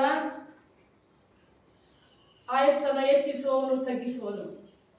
ಸುದಿನಗಳನ್ನ ನಮ್ಮ ಜೀವನದಲ್ಲಿ ನೋಡ ಮಾಡುವುದಕ್ಕೆ ಶಕ್ತನಾಗಿರುವ ಆತನಾದ ಲೋಕರಕ್ಷಕನಾದ ಯೇಸು ಸ್ವಾಮಿ ತಂದೆಯಾದ ದೇವರೇ, ತಮ್ಮ ಜನ್ಮದಿನ, ಮದುವೆ, ವಾರ್ಷಿಕ ದಿನವನ್ನು ಕಂಡಂತ ಮಕ್ಕಳು ನಿನ್ನ ಸನ್ನಿಧಾನದಲ್ಲಿ ಸಂದು ಹೋದಂತ ವರ್ಷಗಳಲ್ಲಿ ನೀನು ಕಾಪಾಡಿದಂತ ರೀತಿ, ತೋರಿಸಿದಂತ ಪ್ರೀತಿ, ಕೊಟ್ಟಂತ ಎಲ್ಲ ವರದಾನಗಳಿಗೆ ಸ್ತೋತ್ರ ಹೇಳುತ್ತಾ, ಈ ವರ್ಷದ ಅವರ ಎಲ್ಲ ಜೀವಮಾನದ ದಿನಗಳಲ್ಲಿಯೂ ನೀನು ಅವರಿಗೆ ಸಹಾಯಕನಾಗಿ, ಅವರಿಗೆ ಹಿಂಬಾಲಕನಾಗಿ, ನಿನ್ನ ಪರಲೋಕದ ದ್ವಾರಗಳನ್ನು ತೆಗೆದು ಕೃಪಾಶೀರ್ವಾದಗಳನ್ನು ಸುರಿಸುವವನಾಗಿ ಅವರ ಜೀವನದಲ್ಲಿ ಶುಭವು ಕೃಪೆಯು ಹಿಂಬಾಲಿಸಲಿಕ್ಕಾಗಿ ನಡೆಸು.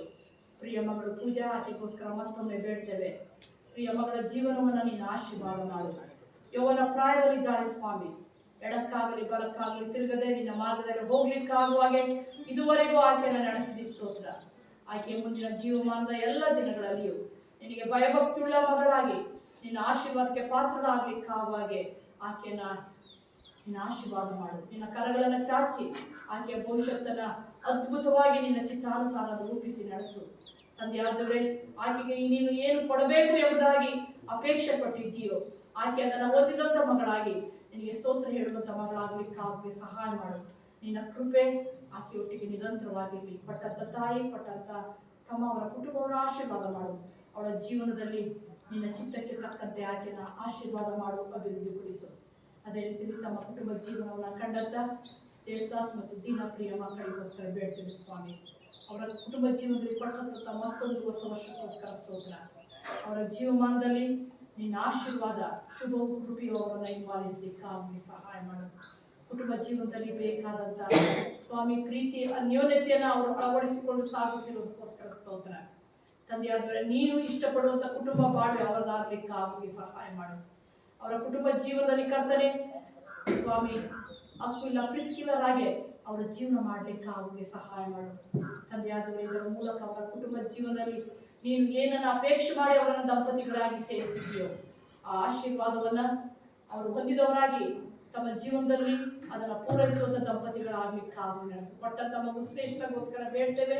ಆ ಮಗುವಿನ ಜೀವನದಲ್ಲಿ ಸ್ವಾಮಿ ಬಾಲ್ಯ ಪ್ರಾಯದಲ್ಲಿ ಬಾಲ್ಯಕ್ಕೆ ತಕ್ಕಂತೆ ಬಾಲ ಶಿಕ್ಷೆಯನ್ನು ಬಾಲೋಪದೇಶವನ್ನು ಕೊಟ್ಟಂತ ಸಾಕಿ ಸಲಹೆಗಾಗಿ ನಡೆಸು.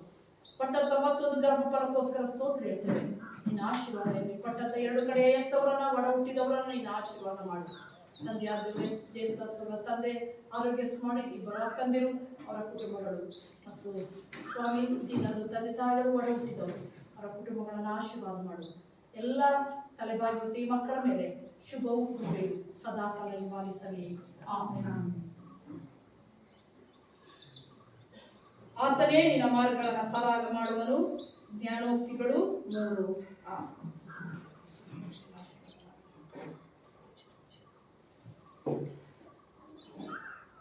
ನೀವು ಎಲ್ಲ ಜನಾಂಗಗಳಿಗೂ ಹೆಚ್ಚಾಗಿ ದೇವರ ಅನುಗ್ರಹವನ್ನು ಹೊಂದಿದವರಾಗುವಿರಿ.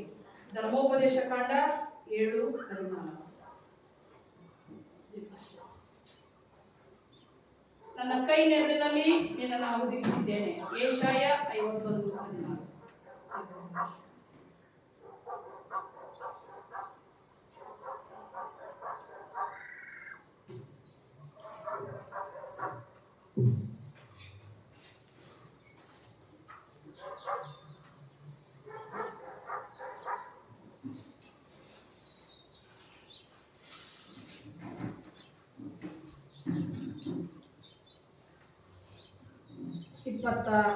ನೇ 29ನೇ ಪುಟದಲ್ಲಿರುವಂತಹ ಪರಾರ್ಥ ಪ್ರಾರ್ಥನೆಯನ್ನು ಮಾಡೋಣ. ಪ್ರತಿ ಪ್ರಾರ್ಥನೆ ನಂತರ ಸಭೆಯ ಪ್ರತ್ಯುತ್ತರ ಕರ್ತನೆ ಕರುಣಿಸು ಎಂಬುದಾಗಿರಲಿ. ಮೇಲಿನಿಂದ ಬರುವ ಸಮಾಧಾನಕ್ಕಾಗಿಯೂ ಎಲ್ಲ ಆತ್ಮಗಳ ರಕ್ಷಣೆಗಾಗಿಯೂ ಕರ್ತನನ್ನು ಬೇಡಿಕೊಳ್ಳೋಣ. ಸಮಸ್ತ ಲೋಕದ ಸಮಾಧಾನಕ್ಕಾಗಿಯೂ ದೇವರ ಪವಿತ್ರ ಸಭೆಯ ಕ್ಷೇಮಕ್ಕಾಗಿಯೂ ಎಲ್ಲ ಕ್ರೈಸ್ತರ ಐಕ್ಯಕ್ಕಾಗಿಯೂ ಕರ್ತನನ್ನು ಬೇಡಿಕೊಳ್ಳೋಣ. ನಮ್ಮ ಸಭಾಧ್ಯಕ್ಷರು, ಇತರ ಎಲ್ಲ ದೇವರ ಸೇವಕರು, ಮುಖ್ಯವಾಗಿ ನಮ್ಮ ಮಹಾಧ್ಯಕ್ಷರು, ನಮ್ಮ ಅಧ್ಯಕ್ಷರು, ಉತ್ತರ ಭಾರತ ಸಭೆಯ ಮಹಾಧ್ಯಕ್ಷರು, ಮಾರ್ತೋಮ ಸಭೆಯ ಮೆಟ್ರೋಪಾಲಿಟನ್ ಧೈರ್ಯದಿಂದಲೂ ಶುದ್ಧ ಮನಸ್ಸಾಕ್ಷಿಯು ತಮ್ಮ ಸೇವೆ ನೆರವೇರಿಸುವಂತೆ ಇವರಿಗಾಗಿ ಕರ್ತನನ್ನು ಬೇಡಿಕೊಳ್ಳೋಣ. ರಾಷ್ಟ್ರಪತಿಯವರಿಗಾಗಿಯೂ ಪ್ರಧಾನ ಮಂತ್ರಿಯವರಿಗಾಗಿಯೂ ಎಲ್ಲ ನಮ್ಮ ರಾಜ್ಯದ ರಾಜ್ಯಪಾಲರಿಗಾಗಿಯೂ ಎಲ್ಲ ಮುಖ್ಯಮಂತ್ರಿಯವರಿಗಾಗಿಯೂ ನಮ್ಮ ಮುಖ್ಯಮಂತ್ರಿಯವರಿಗಾಗಿಯೂ ಸರ್ಕಾರದಲ್ಲಿ ಸೇವೆ ಸಲ್ಲಿಸುತ್ತಿರುವವರೆಲ್ಲರಿಗಾಗಿಯೂ ವಿಶೇಷವಾಗಿ ರಕ್ಷಣಾ ಇಲಾಖೆ ಸೈನ್ಯದಲ್ಲಿ ಕೆಲಸ ಮಾಡುವಂತ ಎಲ್ಲರಿಗಾಗಿಯೂ ಕರ್ತನನ್ನು ಬೇಡಿಕೊಳ್ಳೋಣ. ರೋಗದಲ್ಲಿರುವವರು, ನಮ್ಮ ಸಭೆಯಲ್ಲಿ ಅನಾರೋಗ್ಯದಲ್ಲಿರುವಂತವರನ್ನು ನೆನಪು ಮಾಡಿಕೊಳ್ಳೋಣ. ಜೆಸಿಕಾ, ಜ್ಯೋತಿ, ಕಷ್ಟದಲ್ಲಿರುವವರು ಮತ್ತು ಬಾಬು, ದುಃಖ ಪಡುವವರು, ಸಾಯುವ ಸ್ಥಿತಿಯಲ್ಲಿರುವವರು ಇವರಿಗಾಗಿ ಕರ್ತನನ್ನು ಬೇಡಿಕೊಳ್ಳೋಣ. ಬಡವರು, ಹೊಟ್ಟೆಗೆಲ್ಲದವರು, ಅನಾಥರು, ವಿಧವೆಯರು, ಹಿಂಸೆಗೆ ಗುರಿಯಾದವರು ಇವರಿಗಾಗಿ ಕರ್ತನನ್ನು ಬೇಡಿಕೊಳ್ಳೋಣ. ನಮ್ಮನ್ನ ಕರ್ತನಿಂದ ಕರೆದು ತನ್ನ ಆಶ್ಚರ್ಯಕರವಾದ ಬೆಳಕಿನಲ್ಲಿ ಸೇರಿಸಿದ ಆತನ ಗುಣಾತಿಶಯಗಳನ್ನು ನಾವು ಪ್ರಚಾರ ಮಾಡುವರಾಗುವಂತೆ ನಮಗಾಗಿ ಕ್ರಿಸ್ತನ ಹೆಸರನ್ನು ಹೇಳಿಕೊಳ್ಳುವವರೆಲ್ಲರಿಗಾಗಿ ಕರ್ತನನ್ನು ಬೇಡಿಕೊಳ್ಳೋಣ. ಇಹದಲ್ಲಿ ಕರ್ತನ ಸೇವೆ ಮಾಡಿ ಈಗ ವಿಶ್ರಾಂತಿಯಲ್ಲಿರುವ ದೇವರ ಸೇವಕರೆಲ್ಲರಿಗೋಸ್ಕರ ಆತನನ್ನು ಕೊಂಡಾಡುತ್ತಾ ನಾವು ಅವರೊಂದಿಗೆ ಸೇರಿ ಆತನ ಶಾಶ್ವತ ಸೌಭಾಗ್ಯದಲ್ಲಿ ಪಾಲುಗಾರರಾಗುವಂತೆ ಕರ್ತನನ್ನು ಬೇಡಿಕೊಳ್ಳೋಣ. ಕೊನೆಯದಾಗಿ ಹಾಡುವಂತ ಸಂಗೀತದಲ್ಲಿ 119ನೇ ಸಂಗೀತದ 1 ಮತ್ತು 2ನೇ ಚರಣವನ್ನು ಹಾಡೋಣ. 199, 1 ಮತ್ತು 2ನೇ ಚರಣ, ಕೊನೆಯ ಚರಣ.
ರಾತ್ರಿ ಭೋಜನದ ಆರಾಧನೆ ಮುಂದುವರಿತದೆ.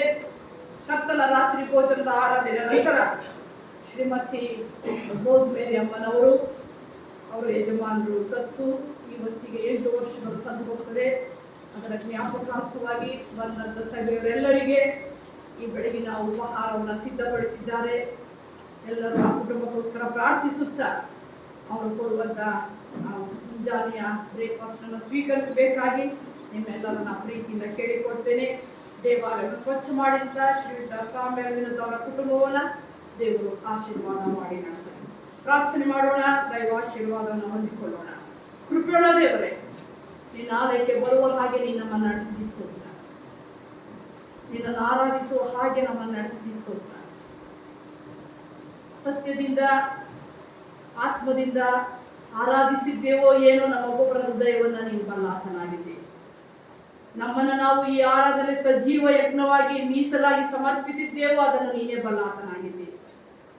ಆರಾಧನೆಗೆ ಬರುವಾಗ, ಆರಾಧಿಸುವಾಗ ಆರಾಧನೆಯ ಆಶೀರ್ವಾದವನ್ನು ಹೊಂದಿಕೊಳ್ಳುವಂಥ ಮಕ್ಕಳಾಗಿ ನಿನ್ನ ಆಲಯಕ್ಕೆ ಬರಲಿಕ್ಕೆ ಆಗುಗೆ ನಡೆಸು.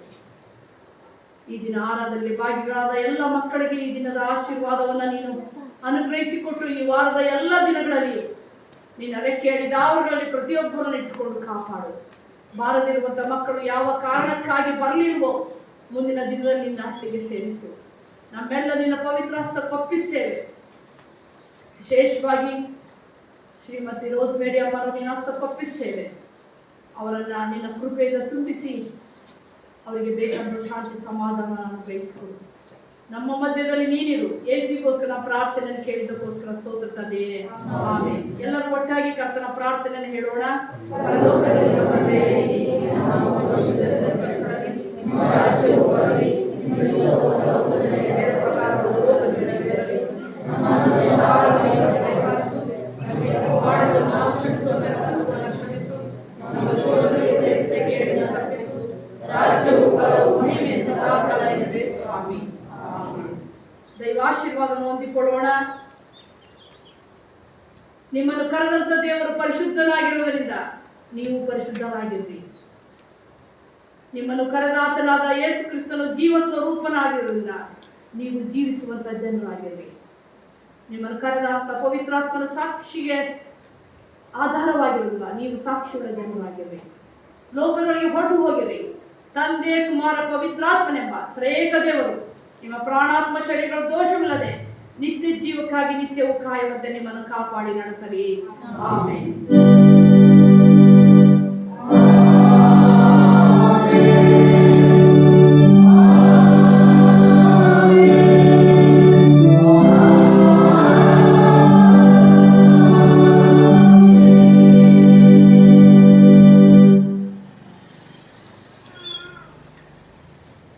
ಆರಾಧನೆಗೆ ಬಂದಂತ ಎಲ್ಲರೂ ಮತ್ತೆ ಹೊರಟೋಗ್ಬಿಡ್ರಿ. ಎಲ್ರಿಗೂ ಬ್ರೇಕ್ಫಾಸ್ಟ್ ಇರ್ತದೆ. ಅದರಿಂದ ಕೆಲವು ಸಮಯದಲ್ಲಿ ಕೆಲವರು ಹೊರಟೋಗ್ತೀರಾ. ಬೇರೆ ಚರ್ಚೆಯಿಂದ ಬಂದಂಥವ್ರು ಯಾರು ಹೋಗ್ಬೇಡಿ. ನಮ್ಮ ಸಭೆಗೆ ಬಂದ ಮೇಲೆ ನಾವೆಲ್ಲರೂ ದೇವರ ಮಕ್ಕಳು. ನಾವು ಯಾವಾಗಲೂ ಎಲ್ಲದರಲ್ಲಿಯೂ ಭಾಗಿಗಳಾಗೋಣ.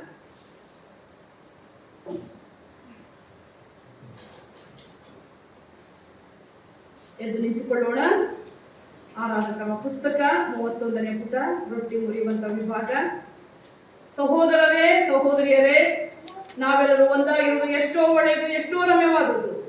ನಾವೆಲ್ಲರೂ ಒಂದೇ ರೊಟ್ಟಿಯಲ್ಲಿ ಪಾಲು ತೆಗೆದುಕೊಳ್ಳುವುದರಿಂದ ಅನೇಕರಾಗಿರುವ ನಾವು ಒಂದೇ ರೊಟ್ಟಿಯಾಗಿಯೂ ಒಂದೇ ದೇಹವಾಗಿಯೂ ಇದ್ದೇವೆ.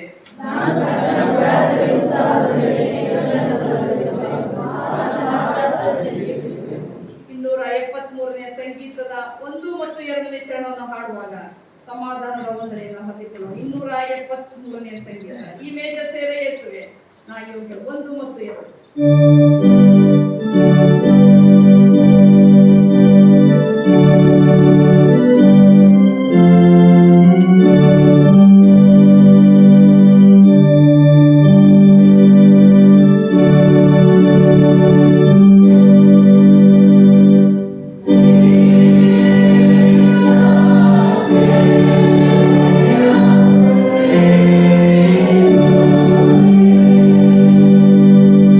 Ah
ಮೇಲೆ ಬಂದು ಹೊಟ್ಟೆ ಮಣ್ಣಲ್ಲಿ ನಾವು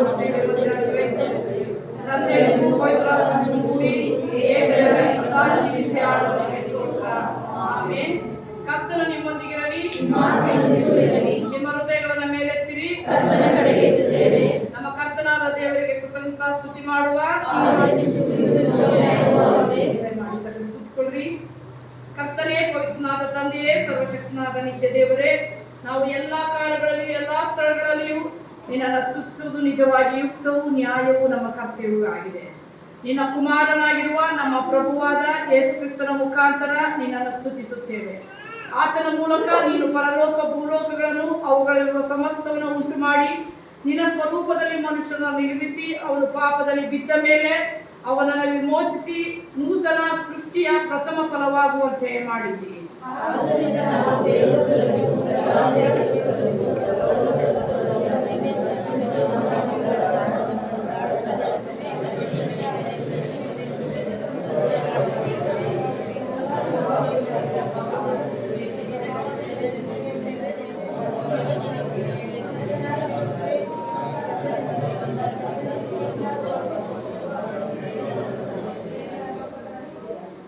ಪರಲೋಕದಲ್ಲಿರುವ ತಂದೆಯೇ, ನೀನು ನಿಜವಾಗಿ ಪರಿಶುದ್ಧನು, ನಿಜವಾಗಿ ಸ್ತುತಿಪಾತ್ರನೂ ಆಗಿದ್ದೀರಿ.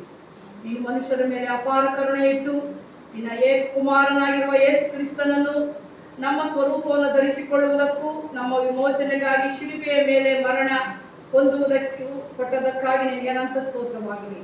ಆತನು ಅಲ್ಲಿ ತನ್ನನ್ನು ಒಂದೇ ಸಾರಿ ಸಮರ್ಪಿಸಿಕೊಂಡು ಮಾಡಿದ ಯಜ್ಞ ರೂಪವಾದ ಪ್ರಾಯಶ್ಚಿತ್ತವು ಸಂಪೂರ್ಣವಾದದ್ದು, ದೋಷರಹಿತವಾದದ್ದು, ಲೋಕದವರೆಲ್ಲರ ಪಾಪವನ್ನು ಪರಿಹರಿಸುವುದಕ್ಕೆ ಸಾಮರ್ಥ್ಯವುಳ್ಳದೂ ಆಗಿದೆ. ಆತನು ತನ್ನ ಅಮೂಲ್ಯ ಮರಣದ ಜ್ಞಾಪಕಾರ್ಥವಾಗಿ ಈ ಸಂಸ್ಕಾರವನ್ನು ಸ್ಥಾಪಿಸಿ ತಾನು ತಿರುಗಿ ಬರುವ ತನಕ ಇದನ್ನು ಆಚರಿಸಿರಬೇಕೆಂದು ತನ್ನ ಪರಿಶುದ್ಧ ಸುವಾರ್ತೆಯಲ್ಲಿ ನಮಗೆ ಆಜ್ಞಾಪಿಸಿದನು. ಆತನು ತಾನು ಹಿಡಿದುಕೊಳ್ಳಲ್ಪಟ್ಟ ರಾತ್ರಿಯಲ್ಲಿ ರೊಟ್ಟಿಯನ್ನು ತೆಗೆದುಕೊಂಡು ಸ್ತೋತ್ರ ಮಾಡಿ ಮುರಿದು ತನ್ನ ಶಿಷ್ಯರಿಗೆ ಕೊಟ್ಟು, ತೆಗೆದುಕೊಂಡು ತಿನ್ರಿ, ಇದು ನಿಮಗೋಸ್ಕರ ಕೊಟ್ಟಿರುವ ನನ್ನ ದೇಹ, ನನ್ನ ನೆನೆಸಿಕೊಳ್ಳೋದಕ್ಕೋಸ್ಕರ ಹೀಗೆ ಮಾಡ್ರಿ ಅಂದನು. ಊಟವಾದ ಮೇಲೆ ಆತನು ಅದೇ ರೀತಿಯಾಗಿ ಪಾತ್ರೆಯನ್ನು ತೆಗೆದುಕೊಂಡು ಸ್ತೋತ್ರ ಮಾಡಿ ಅವರಿಗೆ ಕೊಟ್ಟು, ಇದರಲ್ಲಿರುವ ಎಲ್ಲರೂ ಕುಡಿಯಿರಿ, ಇದು ನನ್ನ ರಕ್ತ, ಇದು ಹೊಸ ಒಡಂಬಡಿಕೆಯ ರಕ್ತ, ಇದು ಪಾಪಗಳ ಕ್ಷಮೆಗಾಗಿ ನಿಮಗೋಸ್ಕರವೂ ಬಹುಜನರಿಗೋಸ್ಕರವೂ ಸುರಿಸಲ್ಪಡುವ ರಕ್ತ. ನೀವು ಇದರಲ್ಲಿ ಪಾನ ಮಾಡುವಾಗಲೆಲ್ಲ ನನ್ನ ನೆನೆಸಿಕೊಳ್ಳೋದಕ್ಕೋಸ್ಕರ ಪಾನ ಮಾಡ್ರಿ ಅಂದನು.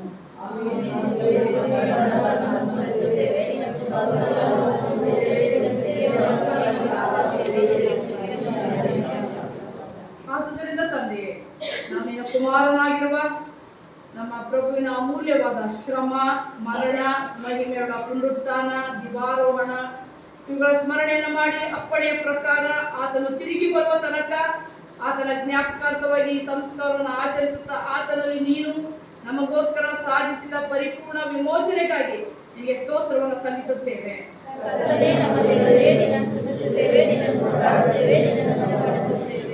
ಕನಿಕರವುಳ್ಳ ತಂದೆಯೇ, ನಮ್ಮ ಪ್ರಾರ್ಥನೆಯನ್ನು ಆಲಿಸಿ ನಿನ್ನ ಪವಿತ್ರಾತ್ಮನ ಮುಖಾಂತರ ನಮ್ಮನ್ನು ನಿನ್ನ ದಾನಗಳಾದ ಈ ರೊಟ್ಟಿಯನ್ನು ದ್ರಾಕ್ಷಾರಸವನ್ನು ಪ್ರತಿಷ್ಠೆಪಡಿಸಿ ನಾವು ರೊಟ್ಟಿಯನ್ನು ಮುರಿದು ತಿನ್ನುವಾಗ ಕ್ರಿಸ್ತನ ದೇಹದಲ್ಲಿ ಪಾಲುಗಾರರಾಗುವಂತೆಯೂ ನಾವು ದೇವಸ್ತೋತ್ರ ಮಾಡಿ ಪಾತ್ರೆಯಲ್ಲಿ ಪಾನ ಮಾಡುವಾಗ ಕ್ರಿಸ್ತನ ರಕ್ತದಲ್ಲಿ ಪಾಲುಗಾರರಾಗುವಂತೆಯೂ ಅನುಗ್ರಹಿಸು. ನಾವು ಆತನಲ್ಲಿ ಒಂದಾಗಿ ಕ್ರಿಸ್ತ ನಂಬಿಕೆಯಿಂದ ಆಗುವ ಐಕ್ಯವನ್ನು ಹೊಂದಿ ಶಿರಸ್ಸಾಗಿರುವ ನಮ್ಮ ಪ್ರಭುವಾದ ಕ್ರಿಸ್ತನ ಪ್ರಮಾಣವನ್ನು ಮುಟ್ಟುವ ತನಕ ಎಲ್ಲಾ ವಿಷಯಗಳಲ್ಲಿ ಬೆಳೆಯುತ್ತಾ ಬರುವಂತೆ ದಯಪಾಲಿಸು.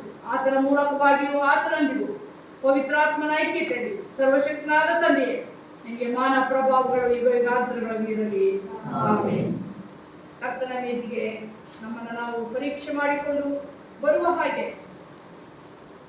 ಮುಂದಿನ ಪರೀಕ್ಷೆಯನ್ನು ಹೇಳುವುದಕ್ಕೆ ನಾವು ಸಿದ್ಧರಾಗುವ ಹಾಗೆ 98ನೇ ಸಂಗೀತದ ಮೊದಲನೇ ಅಕ್ಷರವನ್ನು ಮಾತನಾಡುವಾಗ 98ನೇ ಸಂಗೀತದ ಮೊದಲನೇ ಜೀವಕಾಂತಿಯನ್ನು ಬಿಟ್ಟು ರಕ್ತಮಾಯ ಯೇಸುವೆ.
ಸ್ತುತಿ ವಂದನೆ. ನಾವು ಆತನಲ್ಲಿಯೂ ಆತನ ನಮ್ಮಲ್ಲಿಯೂ ಎಂದೆಂದು ನೆಲೆಗೊಂಡು ಬಿಟ್ಟು ಮಾಡಬೇಕೆಂದು ನನ್ನನ್ನು ಬೇಡಿಕೊಳ್ಳುತ್ತೇವೆ. ಆಮೆನ್. ನಾವು ಮುರಿಯುವ ರೊಟ್ಟಿಯೇನು? ಕ್ರಿಸ್ತನ ದೇಹದ ಸಹಭಾಗತ್ವವಲ್ಲವೇ?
ದೇವಜನರಿಗೋಸ್ಕರ ದೇವರ ವಸ್ತುಗಳು ಆತನ ಮೇಲೆ ಸಿದ್ಧವಾಗಿದೆ. ಬಂದಿರಿ, ಪಾಲು ತೆಗೆದುಕೊಡ್ರಿ. ದೇವರ ಆಶೀರ್ವಾದಕ್ಕೆ ಪಾತ್ರರಾಗಿರಿ.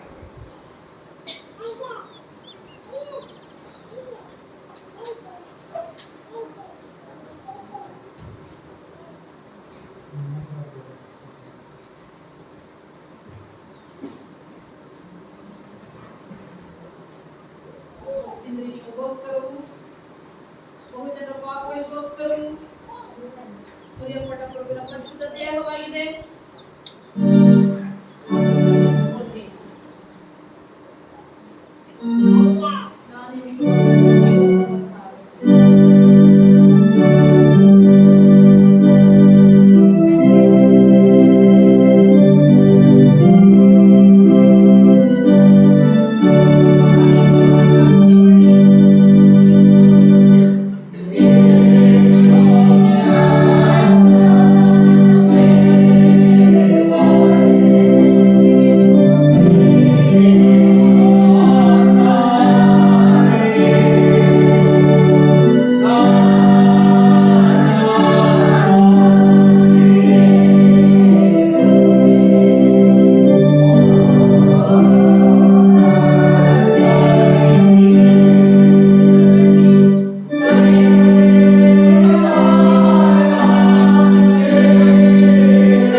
ಆದ್ದರಿಂದ ಅವರಿಗೆ ಜೀವ ಕೊಡುವಂತ ರೊಟ್ಟಿಯಾಗಿದ್ದಾನೆ. ತಮ್ಮನ್ನು ತಿಂದು ನಿಮಗೋಸ್ಕರವೂ ಬಹುಜನ ಪಾಪಗಳಿಗೋಸ್ಕರ ಮುರಿಯಲ್ಪಟ್ಟ ಪರಿಶುದ್ಧ ದೇಹವನ್ನು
ಕ್ರಿಸ್ತನ ದೇಹ ರಕ್ಷಣಾ ಸಂಸ್ಕಾರವನ್ನ ಈಗ ನಂಬಿಕೆಯಿಂದ ನಾವು ಆತನಿಗೆ ಎದುರಿಸಿಕೊಂಡು ಉಪಕಾರ ಸ್ತುತಿ ಮಾಡೋಣ.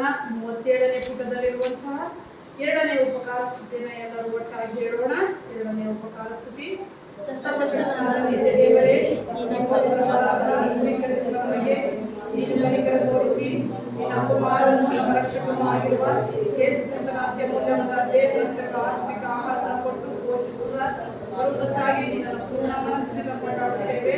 ನಮ್ಮ ಮೇಲೆ ನಿನಗೆ ದಯೆಯನ್ನು ಪ್ರಕಟಿಸುತ್ತಿ ಇದರಲ್ಲಿ ನಾವು ನಿಜವಾಗಿ ನಿನ್ನ ಎಲ್ಲಾ ಭಕ್ತರ ಕೂಡಿರುವ ವಾಕ್ಯವುಳ್ಳ ಸಭೆಯೆಂಬ ನಿನ್ನ ಕುಮಾರನ ದೇಹದಲ್ಲಿ ಅಂಗಗಳಾಗಿದ್ದೇವೆಂತಲೂ ಆತನ ಅತ್ಯಮೂಲ್ಯವಾದ ಶ್ರಮ ಮಾಡುವ ಮುಖ್ಯನಿಮಿತ್ತ ನಿರೀಕ್ಷೆಯಿಂದ ನಿನ್ನ ನೆರವೇರಿಸಲಿಕ್ಕೆ ಬಾಧ್ಯರಾಗಿದ್ದೇವೆ ಎಂತಲೂ ನಮಗೆ ತಿಳಿಸುತ್ತಿ. ತಂದೆಯೇ, ನಿನ್ನ ಕೃಪಾ ಸಹಾಯವನ್ನು ನಮಗೆ ಅನುಗ್ರಹಿಸಿ ನಾವು ಈ ಪರಿಶುದ್ಧ ಅನ್ಯೋನ್ಯತೆಗೆ ನಡೆದುಕೊಂಡಿರುವಂತೆಯೂ ನೀನು ನೇಮಿಸುವ ಸತ್ಕಾರ್ಯಗಳನ್ನೆಲ್ಲ ನಡೆಸುವವರಾಗಿ ಬದುಕುವಂತೆಯೂ ದಯಪಾಲಿಸಬೇಕೆಂದು ಅತಿ ವಿನಯದಿಂದ ನಿನ್ನ ಬೇಡಿಕೊಳ್ಳುತ್ತೇವೆ.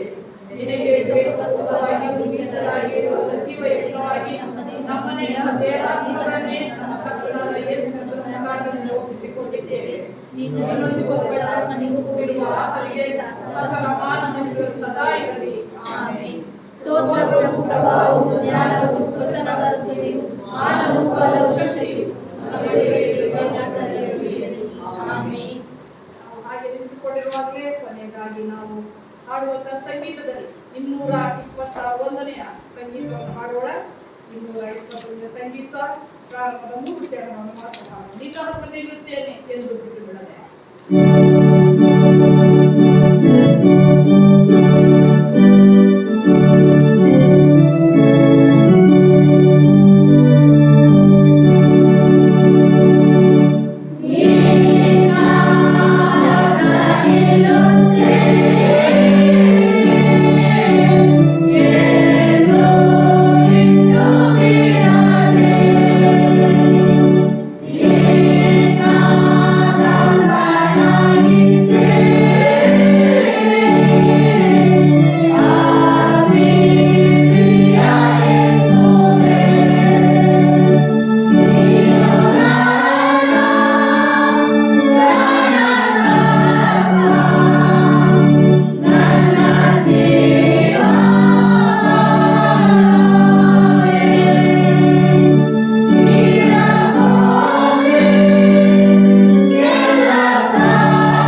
ಮೇಲೆ ನಮ್ಮ ಕುಟುಂಬದವರಿಗೆ ನಾನು ವೈಯಕ್ತಿಕವಾಗಿ ಸಭಾಪಾನ ಸಮಿತಿಯ ಪರವಾಗಿ ಬಂದಂಥ ನಿಮ್ಮೆಲ್ಲರ ಪರವಾಗಿ ಉಪಕಾರವನ್ನು ತಿಳಿಸ್ತೇನೆ. ದೇವರವರ ಕುಟುಂಬವನ್ನು, ಅವರ ಮಕ್ಕಳು ಮೊಮ್ಮಕ್ಕಳನ್ನು ತನ್ನ ಕೃಪೆಗೆ ತುಂಬಿಸಿ ನಡೆಸಿ ಪ್ರಾರ್ಥನೆ ಮಾಡೋಣ. ದೈವಾಶೀರ್ವಾದವನ್ನು ದೇವರೇ, ನಿನ್ನ ಆಲಯಕ್ಕೆ ಬರುವ ಹಾಗೆ ನೀನು ನಮ್ಮನ್ನು ನಡೆಸ್ತೀಯ. ಸ್ತೋತ್ರ.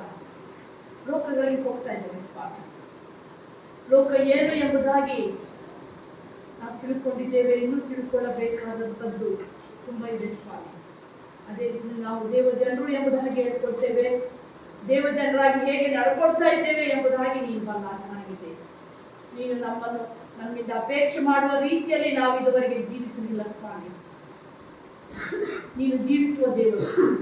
ನಾವು ಈ ಲೋಕದಲ್ಲಿ ಯಾವಾಗಲೂ ಜೀವಿಸಬೇಕು ಎಂಬುದು ನಿನ್ನ ಅಪೇಕ್ಷೆ, ನಿನ್ನ ಆಶೆ, ನಿನ್ನ ನಿರೀಕ್ಷೆ. ಆದ್ದರಿಂದ ಒಬ್ಬರು ನಾಶವಾಗಬಾರದು ಎಂಬುದಾಗಿ ನಿತ್ಯ ಜೀವನ ಕೊಡುವುದಕ್ಕೋಸ್ಕರ ನೀನು ಈ ಲೋಕಕ್ಕೆ ಬಂದೆ. ನಿನ್ನ ಕರ್ತನ ಪವಿತ್ರ ರಾತ್ರಿ ಭೋಜನವನ್ನು ಸ್ವೀಕರಿಸಿದ್ದೇವೆ. ನೀನು ನಮ್ಮಿಂದ ಏನನ್ನು ಅಪೇಕ್ಷೆ ಮಾಡ್ತೀಯ ಎಂಬುದಾಗಿ ನಾವು ತಿಳ್ಕೊಂಡಿದ್ದೇವೆ. ನಾವು ನಿನಗೆ ಮೀಸಲಾಗಿ ಸಜೀವ ಯಜ್ಞವಾಗಿ ಯಾವಾಗಲೂ ಸಮರ್ಪಿತರಾಗಬೇಕು ಎಂಬುದೇ ನಿನ್ನ ಆಶೆ.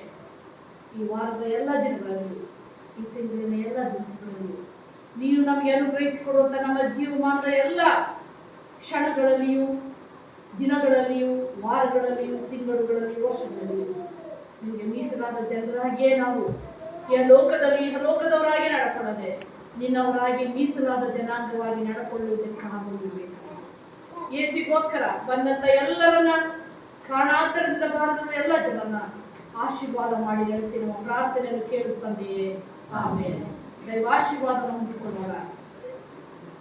ನಿಮ್ಮನ್ನು ತನ್ನ ಜನರಾಗಿ ಕರೆದಂತ ತಂದೆಯ ದೇವರ ಪ್ರೀತಿ, ನಿಮ್ಮನ್ನು ಕೊಂಡುಕೊಳ್ಳುವುದಕ್ಕಾಗಿ ತನ್ನ ಸ್ವಂತ ರಕ್ತವನ್ನೇ ಸುರಿಸಿದಂತ ಯೇಸುವಿನ ಮಹಾಕೃಪೆಯು, ಆತನ ಜನರಾಗಿ ಆತನೊಟ್ಟಿಗೆ ಯಾವಾಗಲೂ ಇರುವಂತ ಸೌಭಾಗ್ಯಕ್ಕೆ ತಪ್ಪಿಸಿಕೊಳ್ಳದಾಗಿ ಸಹಾಯಕರಾಗಿ ನಮ್ಮನ್ನ ಮುನ್ನಡೆಸುತ್ತಿರುವಂತ ಪವಿತ್ರಾತ್ಮರ ಸಹಾಯ ಸವಾಸ ಬಂದಂತ ನಿಮ್ಮೆಲ್ಲರ ಸಂಗಡರು, ಈ ವಾರದ ನಿಮ್ಮ ಎಲ್ಲ ದಿನಚರಿಯ ಸಂಗಡರು, ಕಾರಣಾಂತರದಿಂದ ಬಾರದಿರುವಂತ ಮಕ್ಕಳ ಸಂಗಡರು ನಿತ್ಯ ನಿರಂತರವಾಗಿರಲಿ ಸ್ವಾಮಿ.